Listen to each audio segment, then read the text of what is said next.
রিয়ান ভাই, দেখো ছেলেগুলো আমাকে খুব বাজে ইশারা দিচ্ছে। রিয়ান নামক ব্যক্তিটির কোনো হেলদোল নেই। সে আপন মনে মোবাইলে মগ্ন, কি যেন খুব মনোযোগ সহকারে দেখছে আর হাঁটছে, সাথে আমিও। সে আমার কথা কর্ণপাত করলো কি না জানি না। আমি তার দিকে অসহায় দৃষ্টিতে চেয়ে আছি। রাস্তার ওপার থেকে কয়েকটা ছেলে পেলে আমাকে খারাপ ইঙ্গিত দিচ্ছে। পায়ে হেঁটে সামনে এগোচ্ছি আমরা। আমি মাথা নিচু করে হাঁটছি আর চোখের জল ফেলছি। একের পর এক নোংরা ইঙ্গিত দিয়ে যাচ্ছে তারা, কিন্তু আশ্চর্য হচ্ছি রিশান ভাই কিছু বলছে না যে। ভাইয়া তো এমন না, কোনো মেয়েকে কেউ এভাবে টিজ করলে তা কখনো উনি মেনে নেবেন না। তাহলে আমার সাথে কেন এমন করছেন? আমি কি করেছি? এক পর্যায়ে একটা ছেলে এসে আমার ওড়না টান দিল। আমি খুব ভয় পেয়ে যাই। পিছনে তাকাতেই ছেলেটা বলল, baby, I want to come first. আমি কি বলবো ভেবে পাচ্ছি না। আশেপাশে রিশান ভাইয়ার দিকে তাকালাম, কিন্তু তিনি আমাকে পাত্তাই দিলেন না। রাগ তার সাথে কষ্ট আমাকে চেপে ধরল। রিশান ভাইয়া আমার কোনো কথাই শুনতে পাচ্ছে না। ভাইয়া দেখো কি বলছে আমাকে। ভাইয়া চুপ। ছেলেটা আবার বলল, কি বলবে? তুমি আমাদের সাথে আসো ফার্স্ট বেবি। এতেও ভাইয়া চুপ, কিছু বলছে না। কিন্তু কেন? রাগ হচ্ছে প্রচুর। প্রচুর রাগে তার গালে বসিয়ে দিলাম এক চড়। সে গালে হাত দিয়ে হাঁ করে দাঁড়িয়ে থাকলো। গালে আমার হাতের 5 আঙুলে স্পষ্ট। পিছনে যারা এতক্ষণ উস্কানি দিচ্ছিল তারাও স্তব্ধ। পিছন থেকে আরেকটা ছেলে এগিয়ে আসলো। সে বলল, হোয়াট হ্যাভেন বেবি? তাকেও বসিয়ে দিলাম আরেকটা। সবাই থ, আর কেউ সামনে এগোবার সাহস পেল না। সবাই চুপ। সামনে তাকিয়ে দেখলাম রিশান ভাইয়া আমার দিকে তাকিয়ে আছে আর মুচকি হাসছেন। আমার বোধগম্য হলো না। তার হাসি দেখে গা জ্বলছে আমার। হাসছো কেন? এমন করলে যে? মেঘা, এখন যে এই কাজটা করলি, এটা আর একটু আগে করলে ওরা তোকে কিছু বলার সাহস পেত না, বুঝলি? শোন, তোরা মেয়েরা যদি সাহসী না হস তাহলে কিভাবে হবে? নিজেকে নিজেই সেভ করতে শিখ। মনে রাখবি, তুই কারো থেকে কম না। আজ আমি না থাকলে তুই যদি একা হতি, তখন কি করতি? হ্যাঁ, এখন চল, বাসে চল। তার কথায় বিস্মিত। তাহলে ইচ্ছে করেই চুপ ছিলেন উনি? আমি মৃত্তিকা মেহেরুন মেঘা। আমি অনার্স প্রথম বর্ষের ছাত্রী। আর যার সাথে কথা বলছিলাম সে ইহনা বাপসান রিশাদ, আমার ফুপুর একমাত্র ছেলে, আমার ফুপাতো ভাই। এবার অনার্স ফাইনাল ইয়ারে পড়ছে। আমার বাবা মা নেই, এক অ্যাক্সিডেন্টে মারা গেছেন দুজনেই। এখন ফুপুর বাড়িতে থাকি। ফুপু কোনো অংশেই মায়ের থেকে কম না। ফুপা তো আমি বলতেই পাগল। তাদের কোনো মেয়ে নেই বলে আমাকে দিয়ে মেয়ের সব শখ আহ্লাদ পূরণ হয় তাদের। বাবা মায়ের মৃত্যু হয়েছে 10 বছর আগে। আমি তখন ততটা বড় ছিলাম না। তখন থেকেই তাদের কাছে থাকি। আমার মা বাবা না থাকলেও কখনো তাদের অভাব বুঝিনি আমি। সবার আদরে বড় হয়েছি আমি। রিশান ভাইয়া আর আমি একই ভার্সিটিতে পড়ি। আজকে বাড়িতে ফেরার সময় গাড়িটা নষ্ট হয়ে গেছে, তাই পায়ে হেঁটে বাড়ি ফিরছিলাম, আর পথেই এ ঘটনা ঘটল। আমি রাস্তায় দাঁড়িয়ে আছি, সামনে এগোতে পারছি না। কেমন যেন লাগছে। রিশান ভাইয়া আমাকে বারবার ডাকছে, আমি কানে নিচ্ছি না। আমি দাঁড়িয়েই আছি, ভয়ে পাথর হয়ে যাচ্ছি। গা দিয়ে ঘাম ঝরছে। চোখের সামনে জিনিসটার দিকে তাকিয়ে আছি আমি। রিশান ভাইয়া এবার আমার দিকে এগিয়ে এলেন। সামনে এসেই বলেন, এই বেয়াদব, ট্যাক্সি কানে শুনছিস না? আসছিস না কেন? এবার সেই অনাকাঙ্ক্ষিত ঘটনাটাই ঘটলো। আমি দৌড়ে রিশান ভাইয়াকে জড়িয়ে ধরলাম, সাথে জোরে চিৎকার। ভাইয়া বুঝতে পারলেন না কি হয়েছে। ভাইয়া অস্থির হয়ে উঠল। মেঘা, এই মেঘা, কি হয়েছে? বল, ভয় পাচ্ছিস কেন? এই মেয়ে, কি হয়েছে? ভাইয়া ভাইয়া, তেলা পোকা, দেখো ওটা উড়ছে। ভাইয়া, রিশান ভাইয়া এবার রাগী দৃষ্টিতে আমার দিকে তাকিয়ে আছেন। স্টুপিড লেডি, এই সামান্য কারণে এত ভয় পাওয়ার কি আছে? এটা সামান্য বিষয় ভাইয়া, ওটা উড়ছিল, আমি ভয় পাই। এই জন্যই তো তুই স্টুপিড। কর্তব্য থাকার। ভাইয়া, তুমি ভয় পাও না তো ভালো, কিন্তু আমাকে এভাবে বলবে না, বুঝলে? এই, তুই বাড়ি যাবি নাকি আমি একাই চলে যাব? যাও তুমি, আমি তোমার সাথে যাব না। সিরিয়াসলি মেঘা? আমি একাই যেতে পারবো। ওকে। ভাইয়া হাঁটা শুরু করে দিল। আমি দাঁড়িয়ে রাগে ফুঁসছি। ভাইয়া কিছু দূর গিয়ে ফিরে এলেন, আমার দিকে তাকিয়ে দাঁড়িয়ে আছেন। মেঘা, তুই কি সত্যি যাবি না আমার সাথে? না না না। আচ্ছা, তাহলে আবার আরশোলা দেখলে কাকে জড়িয়ে ধরবি? আমি বিস্মিত নয়নে তাকিয়ে আছি, আমার মুখে আতঙ্কের ছাপ। এমনিতেই তেলাপোকা এতটা ভয় না পেলেও উড়ন্ত তেলাপোকা আমার জন্য জম। আমার মুখের অবস্থা দেখে ঈশান ভাইয়া হো হো করে হেসে দিলেন, বললেন যাবি? আমি হাঁটা শুরু করে দিলাম। ভাইয়া হেসে আমার সাথে চলা শুরু করলেন। আজকে হেঁটেই বাড়ি আসলাম। বাড়িতে প্রবেশ করেই মুখ ফুলিয়ে উপরে যেতে নিলাম। রিশান ভাইয়াকে ফেলেই রাগে গজগজ করতে করতে তার আগেই হেঁটে চলে এসেছি। হঠাৎ ফোপা বলে উঠল, আমার প্রিন্সেসটা এত রেগে আছে কেন? কি হয়েছে প্রিন্সেস? আমি মুখ ফুলিয়ে সোফায় বসে পড়লাম। উদ্দেশ্য, আজ রিশান ভাইয়ার নামে বিচার দিব। আমাকে ভয় দেখালো। আমি চুপ করে বসে আছি। ফোপা বললেন, কি হয়েছে মামনি? কেউ কিছু বলেছে? আমাকে বলো। রিশান কিছু বলেছে? আমি তাও মুখ ফুলিয়ে বসে থাকলাম। এরপর ফুপা ফুপুকে ডাক দিলেন। মনি, মনি, এইদিকে এসো তো। রান্নাঘর থেকে ফুপু দৌড়ে এলেন। কি হয়েছে বলো? ফুপা আমাকে ইশারা করলেন। আমি তো মুখ ফুলিয়েই বসে, একটা কথাও বলছি না। মোবাইলে কারোর সাথে কথা বলতে বলতে রিশান ভাইয়া বাড়িতে প্রবেশ করলো। আমি তাকে দেখে আরও ফুঁসে উঠলাম। ফুপু যে ভাইয়ার কান ধরলো। ভাইয়া ব্যথায় আও শব্দ করছে। মা, কি করছো? লাগছে তো। আমি তো মনে মনে বেজাই খুশি। বেশ হয়েছে আমাকে ভয় দেখানো। এবার বলতে শুরু করলাম, ছোট মা, আজ ভাইয়া আমাকে ভয় দেখিয়েছে। উড়ন্ত তেলাপোকা দেখে আমি ভয় পেয়েছিলাম, এরপর ভাইয়া আরো ভয় দেখিয়েছে। রিশান ভাইয়া বড় বড় চোখ করে আমার দিকে তাকিয়ে আছেন। তবে রে, এই তোকে কখন ভয় দেখাইছি আমি? তারা আজ তোর একদিন কি আমার একদিন। তার কথার সঙ্গে সঙ্গেই ফুপু তার কান আরো শক্ত করে চেপে ধরলো। তুই আমার সামনে আমার মেয়েটাকে এত বড় হুমকি দিচ্ছিস? তোর সাহস তো কম না। আজ তোকে। মা, লাগছে, ছাড়ো প্লিজ। বেশ হয়েছে, আমার লিটল প্রিন্সেসের সাথে এমন করে এভাবেই তোমার শাস্তি হবে। ঠিক বলেছি না প্রিন্সেস? একদম ঠিক বলেছো। আমি অনেক খুশি হলাম। রিশান ভাইয়া আমাকে চোখ রাঙানি দিচ্ছে, তাতে পাত্তা দিলাম না। আমি বেশ মজা নিচ্ছি। আমি তো তোমাদের ছেলে না, তাই না? শুধু প্রিন্সেস প্রিন্সেস করো। কেন, তোমার হিংসে হয় বুঝি? মেঘা, তোর খবর আছে। জিভ কেটে তাকে মুখ ভেঙচে আমি রুমে চলে গেলাম। ফ্রেশ হতে হবে। দুপুরের টানা রোদে আমার অবস্থা নাজেহাল। ওয়াশরুমে চলে গেলাম গোসলের উদ্দেশ্যে। ওয়াশরুম থেকে বেরিয়ে দেখলাম রিশান ভাই আমার ঘরে দাঁড়িয়ে আছে। আমি বুঝতে পারলাম সে প্রতিশোধ নিতে এসেছে। এখন কি করব আমি? কিরে, তখন খুব খুশি হয়েছিলি, এখন কি করবি? তো তুমি এখানে কেন? তুতলামি করছিস কেন? আগে মনে ছিল না? মাকে দিয়ে বকা খাওয়ালি কেন রে? কানটা দেখেছিস একদম লাল করে দিয়েছে।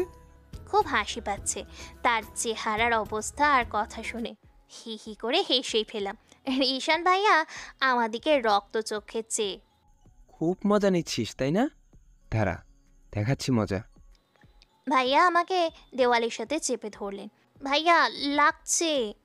লাগু, কি মনে করিস আমাকে? আমি আবার কি মনে করব তোমাকে? মেঘা, আমাকে একটু বুঝিস না তুই? কি বলছো ভাইয়া? মেঘা, তুই এখন আর ছোট নেই। বলেই ভাইয়া চলে গেলেন। হঠাৎ কি হলো আমি বুঝতে পারলাম না। আমি চুপ করে দাঁড়িয়ে থাকলাম। রিশান ভাইয়া চলে গেলেন। আমি চুপ করে দাঁড়িয়েছি।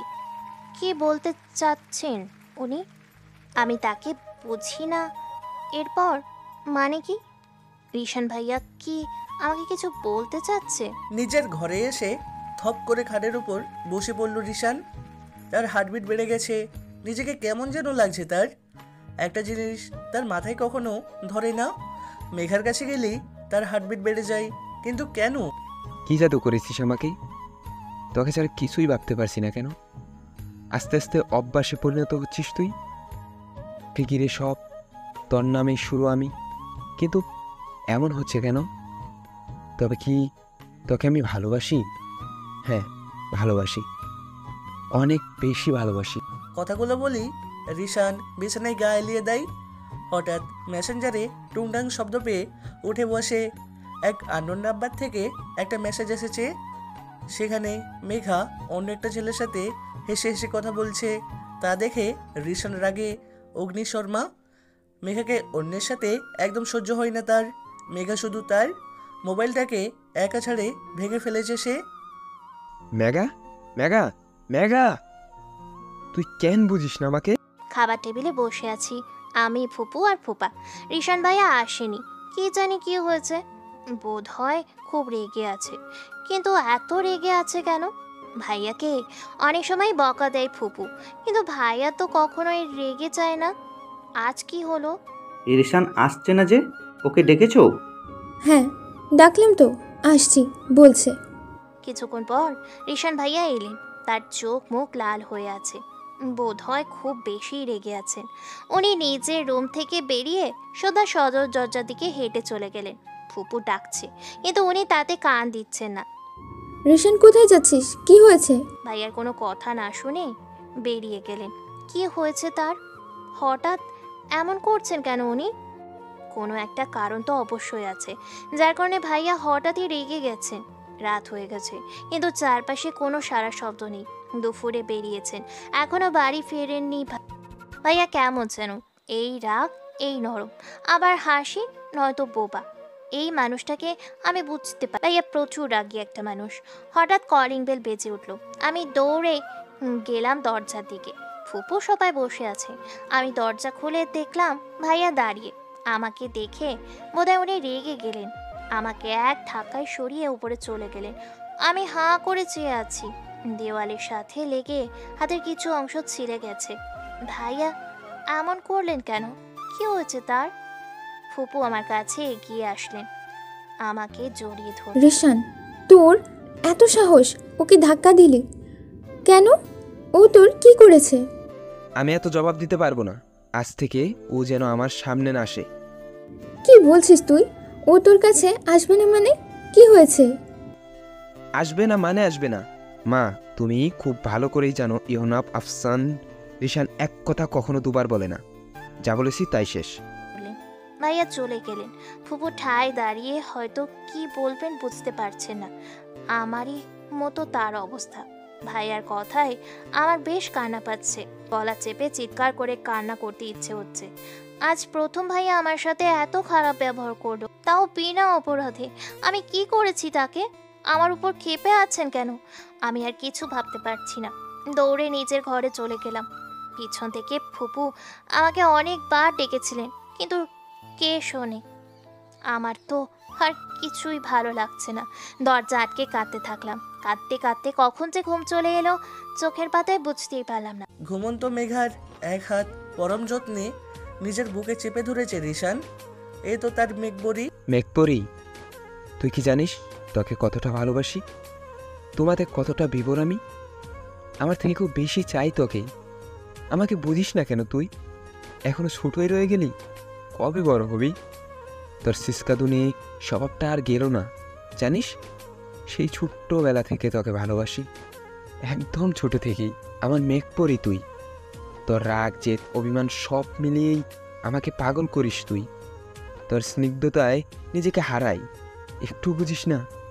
কখনো তোকে বোন হিসেবে দেখিনি। তুই আমার বউ, শুধুই আমার বউ। জানিস, তুই যখন কাঁদিস আমার খুব খারাপ লাগে, কিন্তু আজ তোকে ইচ্ছে করে কষ্ট দিলাম, আরও কষ্ট দিব। আমাকে তিলে তিলে পোড়াচ্ছিস তুই কেন বলতো? আমি যে তোকে অন্য কারোর সাথে সহ্য করতে পারি না, তা কি তুই বুঝিস না? হ্যাঁ, বুঝিস না? এই শোন, নীরবের সাথে কি তোর? হ্যাঁ, কি তোর নীরবের সাথে? আমি বারণ করার পরও ওর সাথে কথা বলিস কেন? হ্যাঁ, কেন ওর সাথে কথা বলিস? তোর সাহস তো কম না? তুই শুধু আমার, আর আমার জিনিস শুধুই আমার। আমার আমি কে, তুই তো এক অভিন্ন সত্তা। আমি প্রতিটি প্রয়াস জুড়ে তুই, আমার প্রতিটি আবেশে তুই। তোর হাসি মাখা মুখটা আমায় উন্মাদ করার জন্য যথেষ্ট। তুই তো এক পরী, আমার মেঘপরী। আমার দিন তো তোর নামেই শুরু, তোকে ঘিরে সব। তোকে ছাড়া আমার অস্তিত্ব বিলীন। একটু বুঝিস না মেঘপরী? কারোর অস্তিত্ব অনুভব হতেই চোখ খুলে তাকালাম। রিশান ভাইয়া। ভাইয়া আমার হাত ধরে মেঝেতে বসে আছেন আর বিড়বিড় করে কিছু বলছেন। আমি চোখ খোলা মাত্রই তিনি এক ঝটকায় আমার হাত সরিয়ে দিলেন, দ্রুত পায়ে প্রস্থান করলেন। আমি সাথে সাথে তার পিছনে গেলাম। ভাইয়া, আমার সাথে এমন করছো যে? কি হয়েছে তোমার? ভাইয়া নিশ্চুপ, তিনি কিছুই বলছেন না। তাকে দেখে মনে হচ্ছে তিনি আমার কথায় বিরক্ত। আমার ঘরে গিয়েছিলে কেন? তাও সে চুপ থাকলো। এইবার আমি রেগে বললাম, আমার সাথে এমন করছো কেন? আমার ঘরে কেন গিয়েছিলে বলো? ভাইয়া এবার স্বাভাবিকভাবেই বললেন, তোকে উত্তর দিতে বাধ্য নই। আমি কাউকে জবাবদিহিতায় রাজি নই। আমার বাড়ি, আমি যেখানে ইচ্ছে সেখানে যাব। তোর কি? তোকে বলবো কেন? তুই কে? হ্যাঁ, ভাইয়ার কথা শুনে আমি ভিতরটা ভেঙে যাচ্ছে। ভাইয়া আমার সাথে এভাবে কথা বলছে কেন? আমি আর এক মুহূর্ত অপেক্ষা না করে দৌড়ে নিচের ঘরে চলে গেলাম। মেঘপরি, খুব কষ্ট হচ্ছে তাই না? একটু কষ্ট পা তুই। আমাকে যতটা পুড়িয়েছিস ততটা পুরাবো তোকে। আজ থেকে এক অন্যরকম রিশানকে দেখবি তুই। আগের রিশানের সাথে যার কোনো মিল নেই।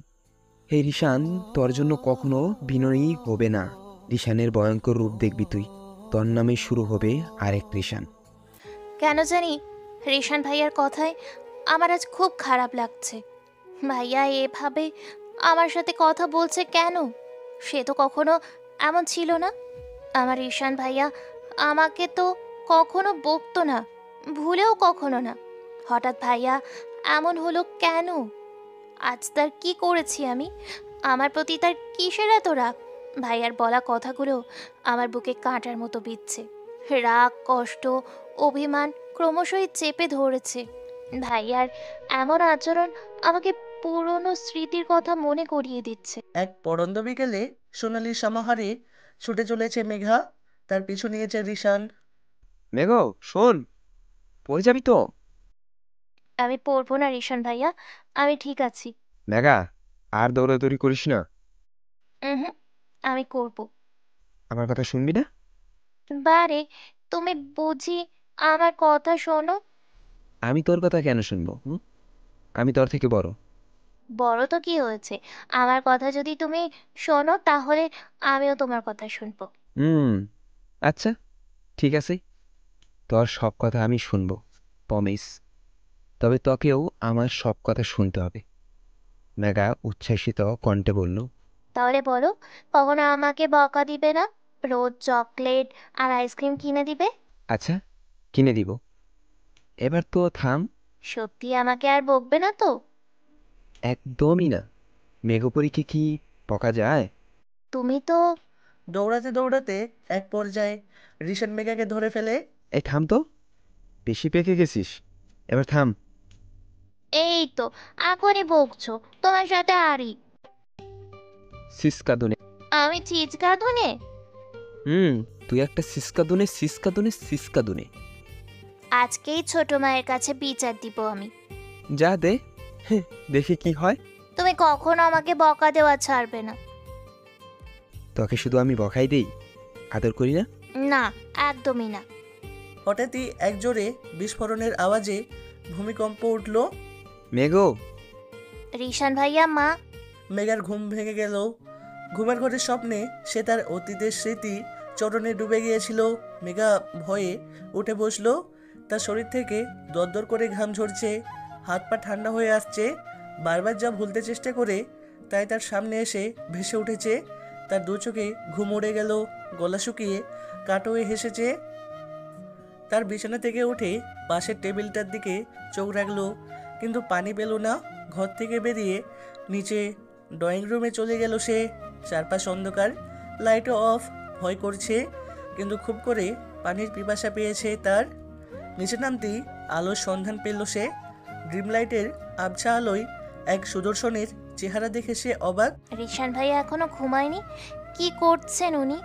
এত রাতে এখানে বসে বসে কি করছেন উনি? আমি আস্তে আস্তে সেদিকে পা বাড়ালাম। ভাইয়া কিছু একটা বেশ মনোযোগ দিয়ে দেখছেন। আমি আস্তে আস্তে এগোচ্ছি, তখনই শুনতে পেলাম, যে কারণে এসেছিস সেটা শেষ হলে যে ঘুমিয়ে পড়, এখানে আসার অধিকার নেই। আমার পা দুটো থমকে গেল। রিশান ভাইয়া দেখেছে আমাকে, কিন্তু উনি তো হাতের ম্যাগাজিনে মুখ ডুবিয়ে আছেন। তাহলে কি আমি ভুল শুনলাম? মেঘা, কি হয়েছে? এখনো তার দৃষ্টি সেই ম্যাগাজিনের পাতায়। তাহলে আমাকে দেখেছেন কিভাবে? মেঘা, আমি কিছু বলছি। ভাইয়া পানি নিতে এসেছিলাম। ভাইয়া এবার আমার দিকে তাকিয়ে ভয় পেয়েছিস? আমি মিনমিন করে বললাম, না তেমনটা না। যা, যে শুয়ে পড়। আমি চলে এলাম। মেঘপরি, তোকে এত ভালো লাগে কেন? ভালোবাসি তোকে, তোর চাওয়া পাওয়াকে। তোকে কখনো কষ্ট পেতে দিব না মেঘপরি। হৃদয়ের অতল গহীনে এক অজানা দেশে পাড়ি জমাবো তোকে নিয়ে, তোর মুগ্ধতায়। সকালেই জানলা ফাঁক দিয়ে রৌদ্র কিছু মুখ থুবড়ে পড়তেই ঘুম ভেঙে গেল। চোখ খুলে সোনালি রঙের হাতছানি দেওয়াতেই মনটা ভালো হয়ে গেল। আড়মোড়া ভেঙে ঘড়ির দিকে তাকাতেই আমার চোখ আকাশে। 9টা বেজে গেছে, ভার্সিটিতে যেতে হবে তো। রিশান ভাইয়া, সে তো আজ আমায় গিলে খাবে। তাড়াতাড়ি করে কোনো রকম রেডি হয়ে নিচে নামলাম। ফুপু টেবিলে খাবার দিচ্ছে। আমি যেয়ে বসে পড়লাম। ছোট মা, তাড়াতাড়ি খাবার দাও, অনেক লেট হয়ে গেছে। রিশান ভাইয়া আজ ইচ্ছে মতো বকবে। চলে গেছে মানে? রিশান ভাইয়া কোথায়? ও তো ভার্সিটিতে চলে গেছে। ভাইয়া আমাকে রেখে চলে গেছে? কেন যেন খুব খারাপ লাগছে। খাবার টেবিল থেকে উঠে গেলাম। মেঘা, খাবি না? খিদে নেই ছোট মা। রাগ করেছিস না? মা শোন। ছোট মা, আমার দেরি হচ্ছে, এই বলেই বেরিয়ে পড়লাম। ফুপু বারবার ডাকলেও কর্ণপাত করলাম না। বাড়ি থেকে বেরিয়ে একটা রিকশায় উঠে পড়লাম। খুব করে কান্না পাচ্ছে এখন। আমার সাথে কেন এমন করছে রিশান ভাইয়া? আমি কি করছি? সে কি জানে না তার অবহেলা আমার জন্য কতটা যন্ত্রণাদায়ক? ভার্সিটির গেটে এসে রিকশা থেকে নেমে ভাড়া মিটিয়ে ক্যাম্পাসের দিকটায় এগিয়ে গেলাম। রিশান ভাইয়া তার বন্ধুদের সাথে বসে আড্ডা দিচ্ছে। আমি সামনে গিয়ে দাঁড়ালাম। আমাকে দেখে এমন একটা ভাব দেখালো, বোধহয় আমাকে সে চিনে না। আমি অবাক। এই সেই রিশান যাকে আমি আমি পাশ থেকে নেয়া আপু বলে উঠল, কি হয়েছে মেঘা? কিছু না আপু। ক্লাস নেই? হুম। তো এখানে না দাঁড়িয়ে ক্লাসে যাও। আমি সেখান থেকে চলে আসলাম। ক্লাসে প্রবেশ করব এই মুহূর্তে। মেঘা, কেমন আছো? নীরব ভাইয়া? জি আলহামদুলিল্লাহ ভালো আছি ভাইয়া। হ্যাঁ, আমিও ভালো আছি। মন খারাপ? না ভাইয়া, ক্লাস আছে, আমি যাই এখন। ক্লাসে একটু দেখা করো তো, তোমার সাথে কিছু কথা আছে। কি কথা ভাইয়া? নীরব ভাইয়া মুচকি হেসে বল। আছে কথা, তুমি পুকুর পাড়টায় আসো। নীরব ভাইয়া চলে গেলেন। মেজাজটা মুহূর্তেই বিগড়ে গেল। একে রিশান ভাইয়া এমন করছেন, এর মধ্যে এই ভূতের আবির্ভাব। কি করব ভেবে পাচ্ছি না। ক্লাসরুমে ঢুকে রুহির পাশে ধপাস করে বসে পড়লাম।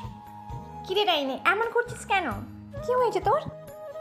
ভালো লাগছে না রে। কেন, কি হয়েছে? রিশান ভাইয়া বলতেই আমার চোখে অশ্রু চলে আসলো। রিশান ভাইয়া? রিশান ভাইয়া কি বলেছে? রুহিকে সব বললাম। ও হাঁ করে আমার দিকে তাকিয়েছে। রুহি আমার বেস্ট ফ্রেন্ড। ও আমার ফ্রেন্ড কম বোন বেশি। সবসময় আমার সাথে থাকেও। ওকে নীরব ভাইয়ার কথাও বললাম। আরে নীরব ভাইয়ার কথা বাদ দে না মেঘা। ভাইয়া ভাইয়া এমন করছে কেন? আমি কি করে জানবো? ভাইয়া আমার সাথে খুব খারাপ ব্যবহার করছে। মন খারাপ করিস না, সব ঠিক হয়ে। ক্লাসে লেকচারার চলে এসেছে। স্যারের মতো বকবক করেই যাচ্ছে, কিন্তু আমার তাতে একটুও মন নেই। আমি তো রিশান ভাইয়া চিন্তায় বিভোর। হঠাৎই ক্লাসে প্রবেশ করলেন ভাইয়া। দেখেই বোঝা যাচ্ছে তিনি রাগে অগ্নিশর্মা। তার চোখ দুটো দিয়ে আগুনের ফুলিঙ্গ ঝরছে। ফর্সা মুখখানা লাল হয়ে আছে। ক্লাসে এসেই তিনি আমাদিকে বড় বড় পায়ে এগিয়ে এলেন। আমার হাতটা টেনে আমাকে নিয়ে ক্লাস থেকে বেরিয়ে গেলেন। স্যার সহ বাকি সবাই হাঁ করে রইল। কেউ কিছু বলার সাহস পেল না। ভাইয়া আমার হাত খুব শক্ত করে ধরেছে, যার দরুন হাতে অনেক ব্যথা পাচ্ছি। রিশান ভাইয়া ছাড়ো আমাকে, হাতে অনেক ব্যথা পাচ্ছি। সাথে আমার কাতর ধ্বনি। ভাইয়া আমার কোনো কথা শুনলেন না, আমার হাত টেনে আমাকে নিয়ে ক্যাম্পাস থেকে বেরিয়ে গেলেন। আমাকে গাড়িতে বসিয়ে নিজে ড্রাইভিং সিটে বসে পড়লেন। গাড়ি স্টার্ট করলেন এক অজানা গন্তব্যে। জানি না কেন এমন রেগে আছেন তিনি, কি হয়েছে ওনার? ভাইয়া রাগে ফুঁসতে ফুঁসতে ড্রাইভ করছে, তার সাথে এক অজানা গন্তব্যে পাড়ি দিচ্ছি আমি। তাকে বলারও কোনো গতি নেই, বললেই ফুঁসে উঠবেন। ভাইয়ার রাগ ধীরে ধীরে বাড়ছে, সাথে গাড়ির স্পিডও ক্রমশই বাড়ছে। আমি বারবার আমার হাতটা দিকে তাকাচ্ছি। হাতে ভাইয়ার 5 আঙুলের ছাপ স্পষ্ট ফুটে উঠেছে, একদম লাল হয়ে গেছে হাতটা, ব্যথা করছে হালকা হালকা। আমি চুপ করে বসে ভাইয়াকে পর্যবেক্ষণ করছি। অবশেষে শহরের অনতিদূরে একটা নিস্তব্ধ নদীর তীরে এসে ভাইয়া গাড়িটি থামিয়ে দিলেন। গাড়ি থেকে নেমে আমার পাশে দরজাটা এসে খুলে দিলেন। আমাকে এক টান দিয়ে গাড়ি থেকে বের করে একদম পার ঘেঁষে দাঁড় করালেন। ভাইয়া আমার লাগছে। বেশ হয়েছে, লাগুক তোর, ওকে লাগার জন্যই দিয়েছি। খুব শখ না নীরবের সাথে পুকুর পাড়ে যাওয়ার? ওর সাথে হেসে হেসে কথা বলতে খুব ভালো লাগে, তাই না? আমার ভালো লাগে না? ওর সাথে কিসের এত আলাপ? বলেই ভাইয়া গাড়ির সামনের দিকটায় হাত দিয়ে জোরে আঘাত করলেন। প্রচুর শব্দে চারপাশটা কেঁপে উঠল। আমি কানে হাত দিয়ে কান বন্ধ করে নিলাম। ভাইয়া আজ ভয়ঙ্করভাবে রেগেছেন। নীরব ভাইয়া আমায় দেখা করতে বলেছে। এটা ভাইয়া কিভাবে জানলো? কে জানালো? ভাইয়া আমাকে অন্য কারোর সাথে সহ্য করতে পারে না কেন? তবে কি ভাইয়া আমাকে? আমার ভাবনার মাঝেই ভাইয়া আমার হাত ধরে হ্যাচকা টান দিল। আমি টান সামলাতে না পেরে একদম তার সন্নিকটে চলে গেলাম। ভাইয়া আমাকে তার আরও কাছে টেনে নিলেন। আমার কোমর চেপে ধরলেন তিনি। এবার আমার মুখোমুখি হলো সে। মেঘা, কেন বুঝিস না আমাকে? তুই আমাকে বোঝার একটু চেষ্টা করিস না কেন? কি বলছো ভাইয়া? হঠাৎ কি হয়েছে তোমার? আমি কি শুধু তোকে বকাই দেই? এবার অভিমান আমাকে চেপে ধরলো। অনেক বেশি বকো তুমি আমাকে, কারণে অকারণে। আমার দোষ না থাকলেও বকো। তুমি খুব পচা। কথাগুলো এক নিঃশ্বাসে বলেই পিছনে ফিরে দেখলাম রিশান ভাইয়ার রক্তিম অক্ষি যুগল আমার দিকে নস্ত। তাকে দেখে কি বলবো ভেবে পাচ্ছি না। ভাইয়া কিছুক্ষণ দাঁড়িয়ে থেকে আমার কাছে আসলেন। তাই না? আমি তোকে খুব বকি, খুব পছা আমি না? আর তোকে বকবো না।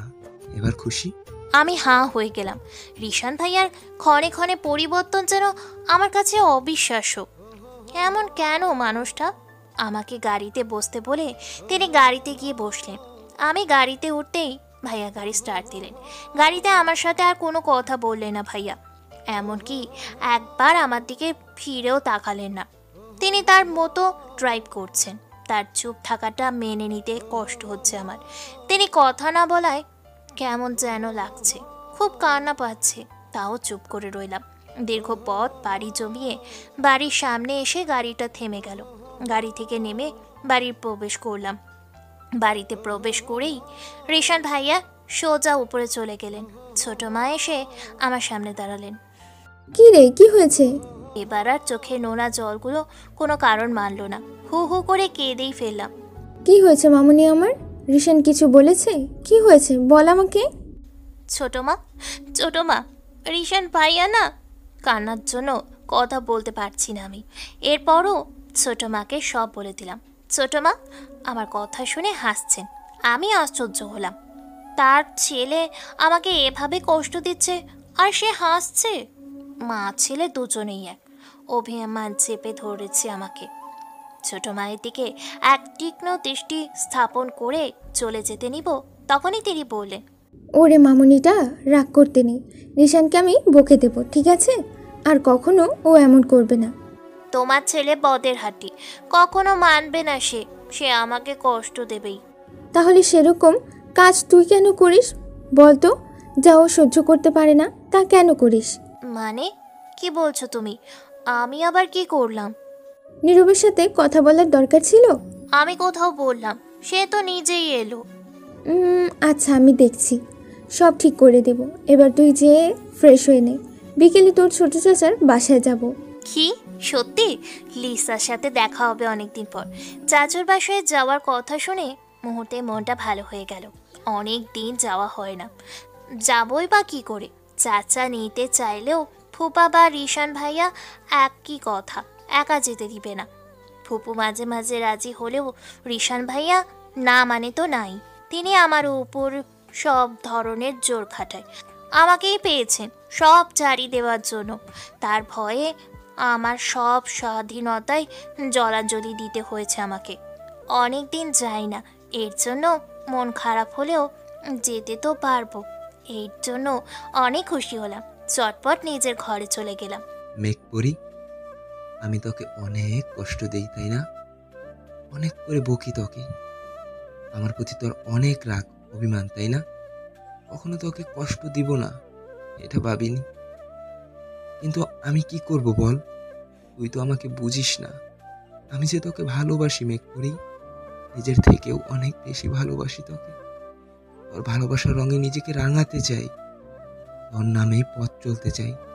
আমার প্রতিটা প্রহরেই হোক তোর নামে শুরু। তোকে ঘিরেই তো সব। তোকে ছাড়া আমি যে অচল, আমার কোনো অস্তিত্ব নেই তুই ছাড়া। গভীর থেকেও গভীরভাবে জড়িয়ে গেছি তোর মায়ায়। তোর শহরে নিজেকে হারাতে চাই আমি, কিন্তু বল কেন আমাকে বুঝিস না তুই?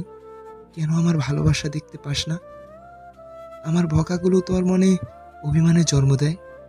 বকতে চাই না তোকে, তারপরও হয়ে যায়। আমি যা চাই না তা কেন করিস তুই? বলতো কেন করিস এমন? তোকে ঘিরে যে আমার পথ চলা, এটা কি বুঝিস না তুই?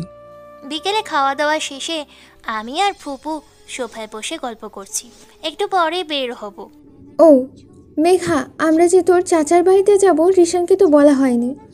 ভাইয়াকে বললে ভাইয়া না করে দিবে।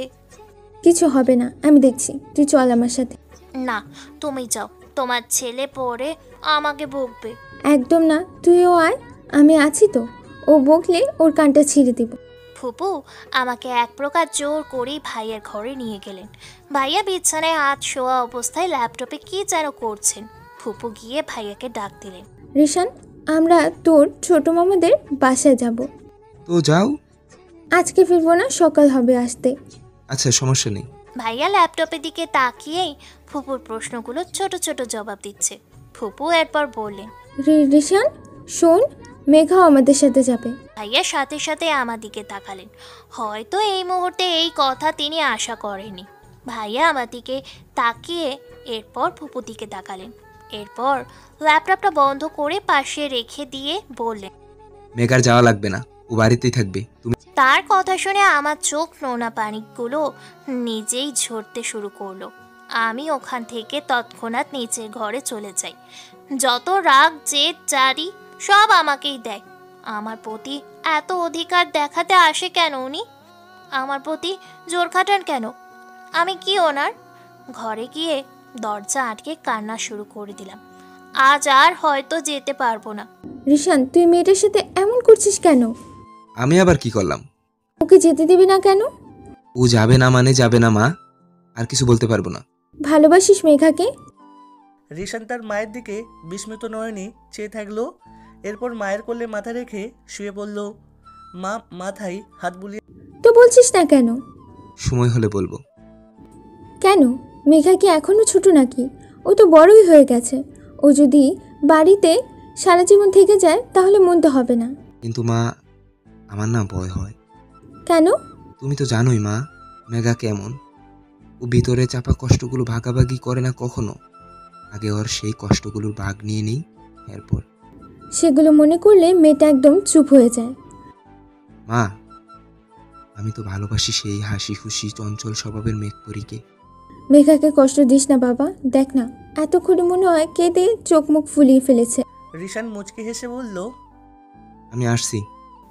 দরজায় কারোর কড়া ঘাত শুনে দরজা খুললাম। দরজা খুলে সামনের ব্যক্তিটাকে দেখে খুব অভিমান হচ্ছে। আমি মুখ ফুলিয়ে নিলাম। অনেক রাগ করেছিস না? আমি কিছু বল। মেঘা, কথা বলবি না? এই এদিকে ফিরে দেখ। কি হলো? কিছু বল। আচ্ছা যা, আজকে মামাদের বাড়িতে যেতে দিব। আমি তার দিকে ফিরে তাকালাম।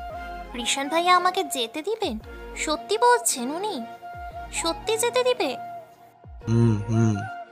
আমি খুশিতে আত্মহারা।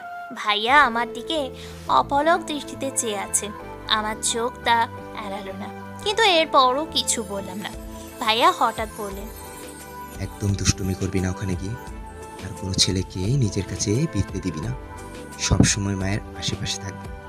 যদি উল্টোপাল্টা কিছু করেছিস তাহলে পা ভেঙে ঘরে বসিয়ে দিব। মাইন্ডে। আমি ছোট করে বললাম, ভাইয়া চলে গেলেন। আমি তো খুশিতে নাচতে শুরু করলাম। ভাইয়া আমাকে যেতে দিয়েছেন। মেঘপরি, তুই হাসলে তোকে কতটা ভালো লাগে জানিস? মেঘপরি, তুই হাসলে কতটা ভালো লাগে জানিস? আমাকে পাগল করে দিলি তুই। আমি কি বলতে পারবো ভালোবাসি তোকে? তোর নামে শুরু করতে পারবো নতুন পথ চলা? আমার হবি কি তুই? আমি ছোট মা আর ফুপা চলে এসেছি ছোট চাচার বাড়িতে। অনেকদিন পরে এলাম এখানে। এসেই আমার দু চোখ লিসাকে খুঁজছে। লিসা আমার একমাত্র চাচাতো বোন। আমার থেকে 2 বছরের ছোট। 2 বছরের গ্যাপ থাকলেও আমরা সমবয়সীদের মতোই আদরণ করি। ওর সাথে আমার সব গল্পের জুড়ি। বাড়িতে এসেই চাচির সামনে পড়লাম। চাচি এসেই আমাকে জড়িয়ে ধরলেন। কেমন আছিস মেঘা? আমাদের তো ভুলে গিয়েছিস। একবারও মনে পড়ে না চাচির কথা? কি করব বলো? ওই যে এই মহিলার বজ্জাত ছেলেটার জন্যই তো আসতে পারি না। খালি কথায় কথায় বকে আমাকে। রিশানের কথা বলছিস? রিশান আসে? ও কি আর আসে? এই ছেলেকে নিয়ে যে আমি কি করব ভেবে পাচ্ছি না। কি আর করবে, একটা বিয়ে করিয়ে দাও, দেখবে সব ঠিক হয়ে গেছে। যখন বউ ঘরে আসবে সব ঠিক হয়ে যাবে। রিশান ভাইয়ার বিয়ের কথা শুনতেই মনে কু ডাকছে। কি বলবো ভেবে পাচ্ছি না। কেন যেন খারাপ লাগা কাজ করছে। ছেলেকে যে বিয়ে করাবো, মেয়ে পাবো কোথায়? এই ছেলেকে কে বিয়ে করবে? কেন, আমাদের রিশান ভাইয়া কোন অংশে কম নাকি? ভার্সিটিতে সব মেয়ের ক্রাশ। একবার বিয়ের কথা বলেই দেখ না, কত মেয়ের লাইন পড়ে। কথাগুলো বলতে বলতেই লিসা চলে আসলো। আমি লিসাকে দেখে ততটা রিয়াকশন দিলাম না। মনটা হঠাৎই খারাপ হয়ে গেল। সবাই ভাইয়ার বিয়ের কথা বলাবলি করছে কেন? ভাইয়া তো পড়াশোনা করছে। এসব শুনে ভালো লাগছে না, তবুও বসে আছি। লিসা ঠিকই বলছে, এখন একটা ভালো মেয়ে দেখে বিয়ে করিয়ে দাও ছেলেকে, সব ঠিক হয়ে যাবে। তা না হয় করাবো। আবিদের বিয়েটা আগে দাও, ওর তো সবই কমপ্লিট।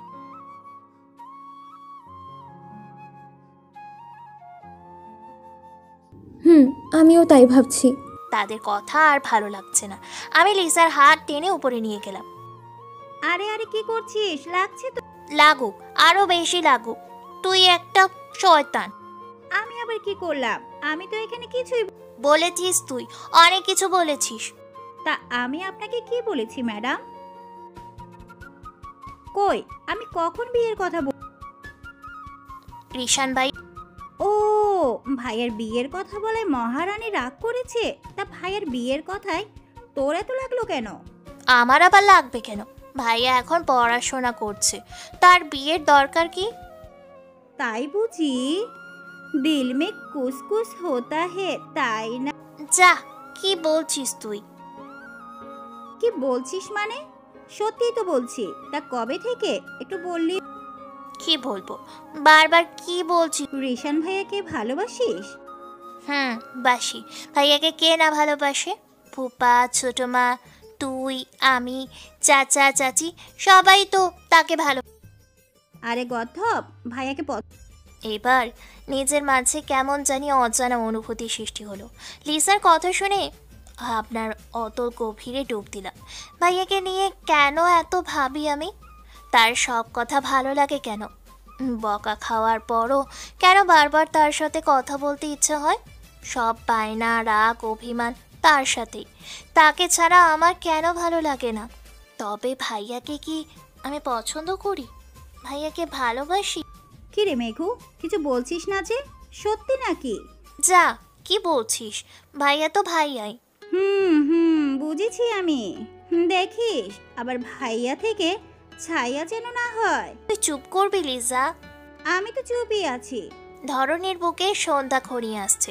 যতই সময় যাচ্ছে আধার যেন ততই ঘন হচ্ছে। চারিদিকে পিন পিন নীরবতা। আকাশের মধ্যে আবছা চাঁদটা দেখা যাচ্ছে, মনে হচ্ছে মেঘের ভেলায় ভাসছে। ব্যালকনিতে দাঁড়িয়ে নিস্তব্ধ প্রকৃতির সৌন্দর্য দেখে চলেছি আমি। চারপাশটা বেশ ভালো লাগছে দেখতে, কিন্তু মনটা ভীষণ খারাপ। এখানে আসার সময় ভালো লাগলেও এখন আর ভালো লাগছে না। রিশান ভাইয়ার কথা মনে পড়ছে। ভাইয়া কোথায় আছে, কি করছে? ইদানিং ভাইয়ার কথা মাথায় ঘুরপাক খাচ্ছে। লিসার কথা শুনে তো আরও বেশি। আজকে তার বিয়ের কথা শুনে তো আমার কিছুই ভালো লাগছে না। ভাইয়ার বিয়ে? ভাইয়া কি কাউকে পছন্দ করে নাকি? ফুপুর কথা মতো বিয়ে করবে? সত্যি ভাইয়ার বিয়ে? আর ভাবতে ভালো লাগছে না। ড্রয়িং রুমে চলে এলাম। খুব তৃষ্ণার্ত আমি। নিচে নামতেই দেখা হলো আদিপ ভাইয়ের সাথে। আদিপ ভাইয়া আমার চাচাতো ভাই, ছোট চাচার একমাত্র ছেলে। ভাইয়া এবার মাস্টার শেষ করেছেন।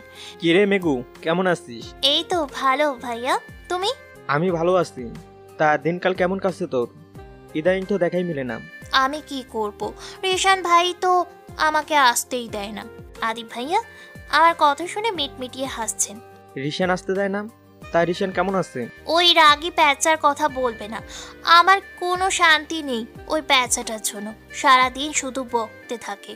মেঘা এটা না ওটা, ওটা না এটা, বদের হাড্ডি একটা। আর সব ছাড়ি তো আমার ভাগে। উঠতে ছাড়ি, বসতে ছাড়ি। মেঘা চুপ কর এখন। কেন চুপ করব আমি? হ্যাঁ, কেন চুপ করব? ওই শয়তানটা আমাকে একটু শান্তি দেয় না। আমার 12টা বাজিয়ে রেখেছে। আমার স্বাধীনতা বলতে কিছুই নেই। উনি যা বলবে তাই। নিজেকে কি মনে করে সে? মেঘা এবার থাম, তোর ভালো। থামবো না আমি, একদম থামবো না। প্যাঁচা একটা। প্যাঁচাটার জন্য কলেজে গিয়েও শান্তি নাই। যখন তখন আমাকে ধমকায়। কি পেয়েছে সে? মেঘা পিছনে দেখ। থামবো।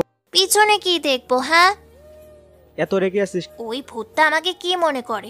আমারও তো মন আছে নাকি? আমি কখনো আমার মতো কিছু করতে পারি না? সব কিছুতে তার হাত। এবার আরিফ ভাইয়া আমাকে পিছনে ফিরিয়ে দিলেন। পিছনে ফিরে দেখে আমার চক্ষু চড়ক গাছ। রিশান ভাইয়া দাঁড়িয়ে আছে। এবার কি হবে? উনি কি সব শুনেছেন? ভাইয়া দেয়ালের সাথে হেলান দিয়ে আমার কথাগুলো শুনেছিলেন। আমি এবার ভয়ে কাঁপছি। এবার আমার উনি কি যে করবেন তা আল্লাহ ভালো জানেন। মনে মনে আয়াতুল কুরসি পড়ছি। আর তো তোর বলা শেষ হয়েছে? আর কিছু বাকি আছে? না মানে ভাইয়া, আসলে আসলে আমি আমি আমি আমতা আমতা করে জবাব দিচ্ছি। কি তুই? ভাইয়া আস্তে আস্তে আমার দিকে এগাচ্ছে। আমি পিছিয়ে যাচ্ছি। আবিদ ভাইয়া রিশান বকিস না কিন্তু, পরে তোমারই লস। কেঁদে দিবে।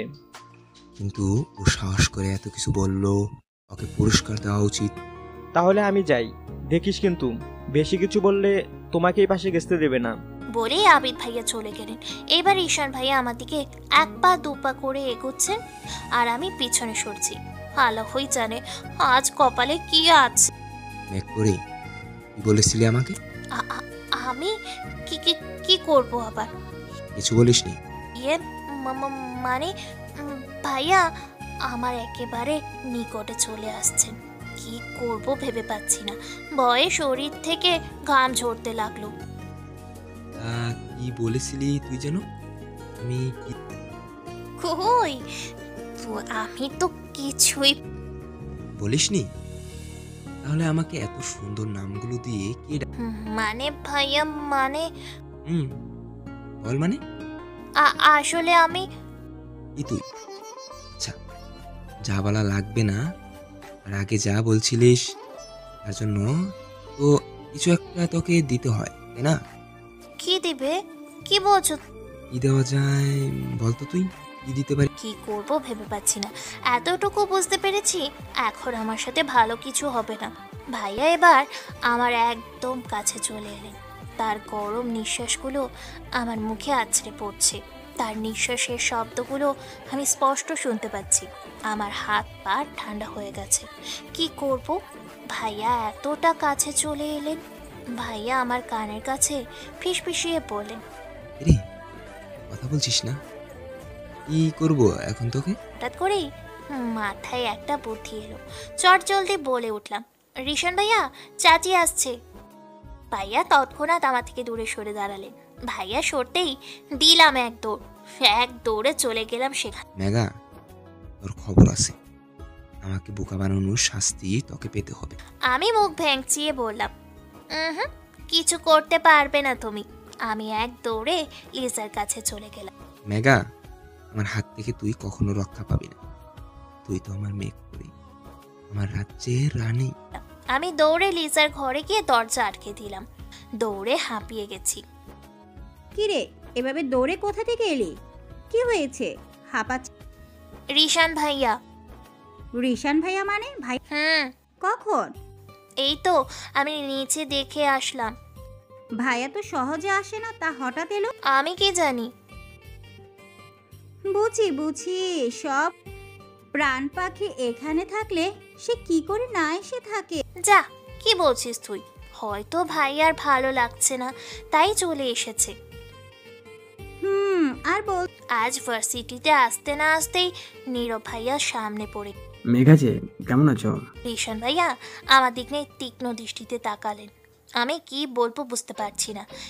এটা বেশ ভালো করে জানি, এখন উত্তর দিলে রিশান ভাইয়া রেগে যাবেন, আর উত্তর না দিলে নীরব ভাইয়া পিছু ছাড়বেন না। আমি পড়লাম একবার রিশান ভাইয়ার দিকে তাকাচ্ছি, আরেকবার নীরব ভাইয়ার দিকে। ধীরে ধীরে রিশান ভাইয়ার মুখে রাগের আভা ফুটে উঠছে। নীরব ভাইয়াও বক। মেঘা, কথা বলছো না কেন? কি হয়েছে তোমার? এভাবেই চুপ করে আছো কেন? আমি কি করব ভেবে পাচ্ছি না। নীরব ভাইয়া আমার থেকে 1 বছরের সিনিয়র। সময় পেলেই আমার পিছনে আঠার মতো লেগে থাকে। উঠতে মেঘা, বসতে মেঘা, মেঘা মেঘা মেঘা। এই দুনিয়ায় কি সবাই আমাকেই পেয়েছে নাকি? একটা জিনিস আমি কিছুতেই বুঝতে পারছি না। রিশান ভাইয়া আমাকে অন্যের সাথে একটুও সহ্য করতে পারে না।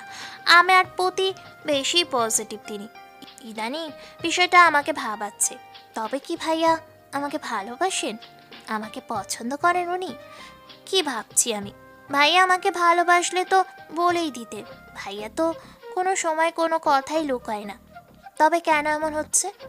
নীরব ভাইয়া আমাকে ডাকছে তো ডাকছেই, একের পর এক প্রশ্ন করছে, আর রিশান ভাইয়া দূর থেকে তা পর্যবেক্ষণ করে ফুঁসছে। হঠাৎ দেখতে পেলাম রুহি আসছে। এইবার যেন স্বস্তির নিঃশ্বাস নিলাম।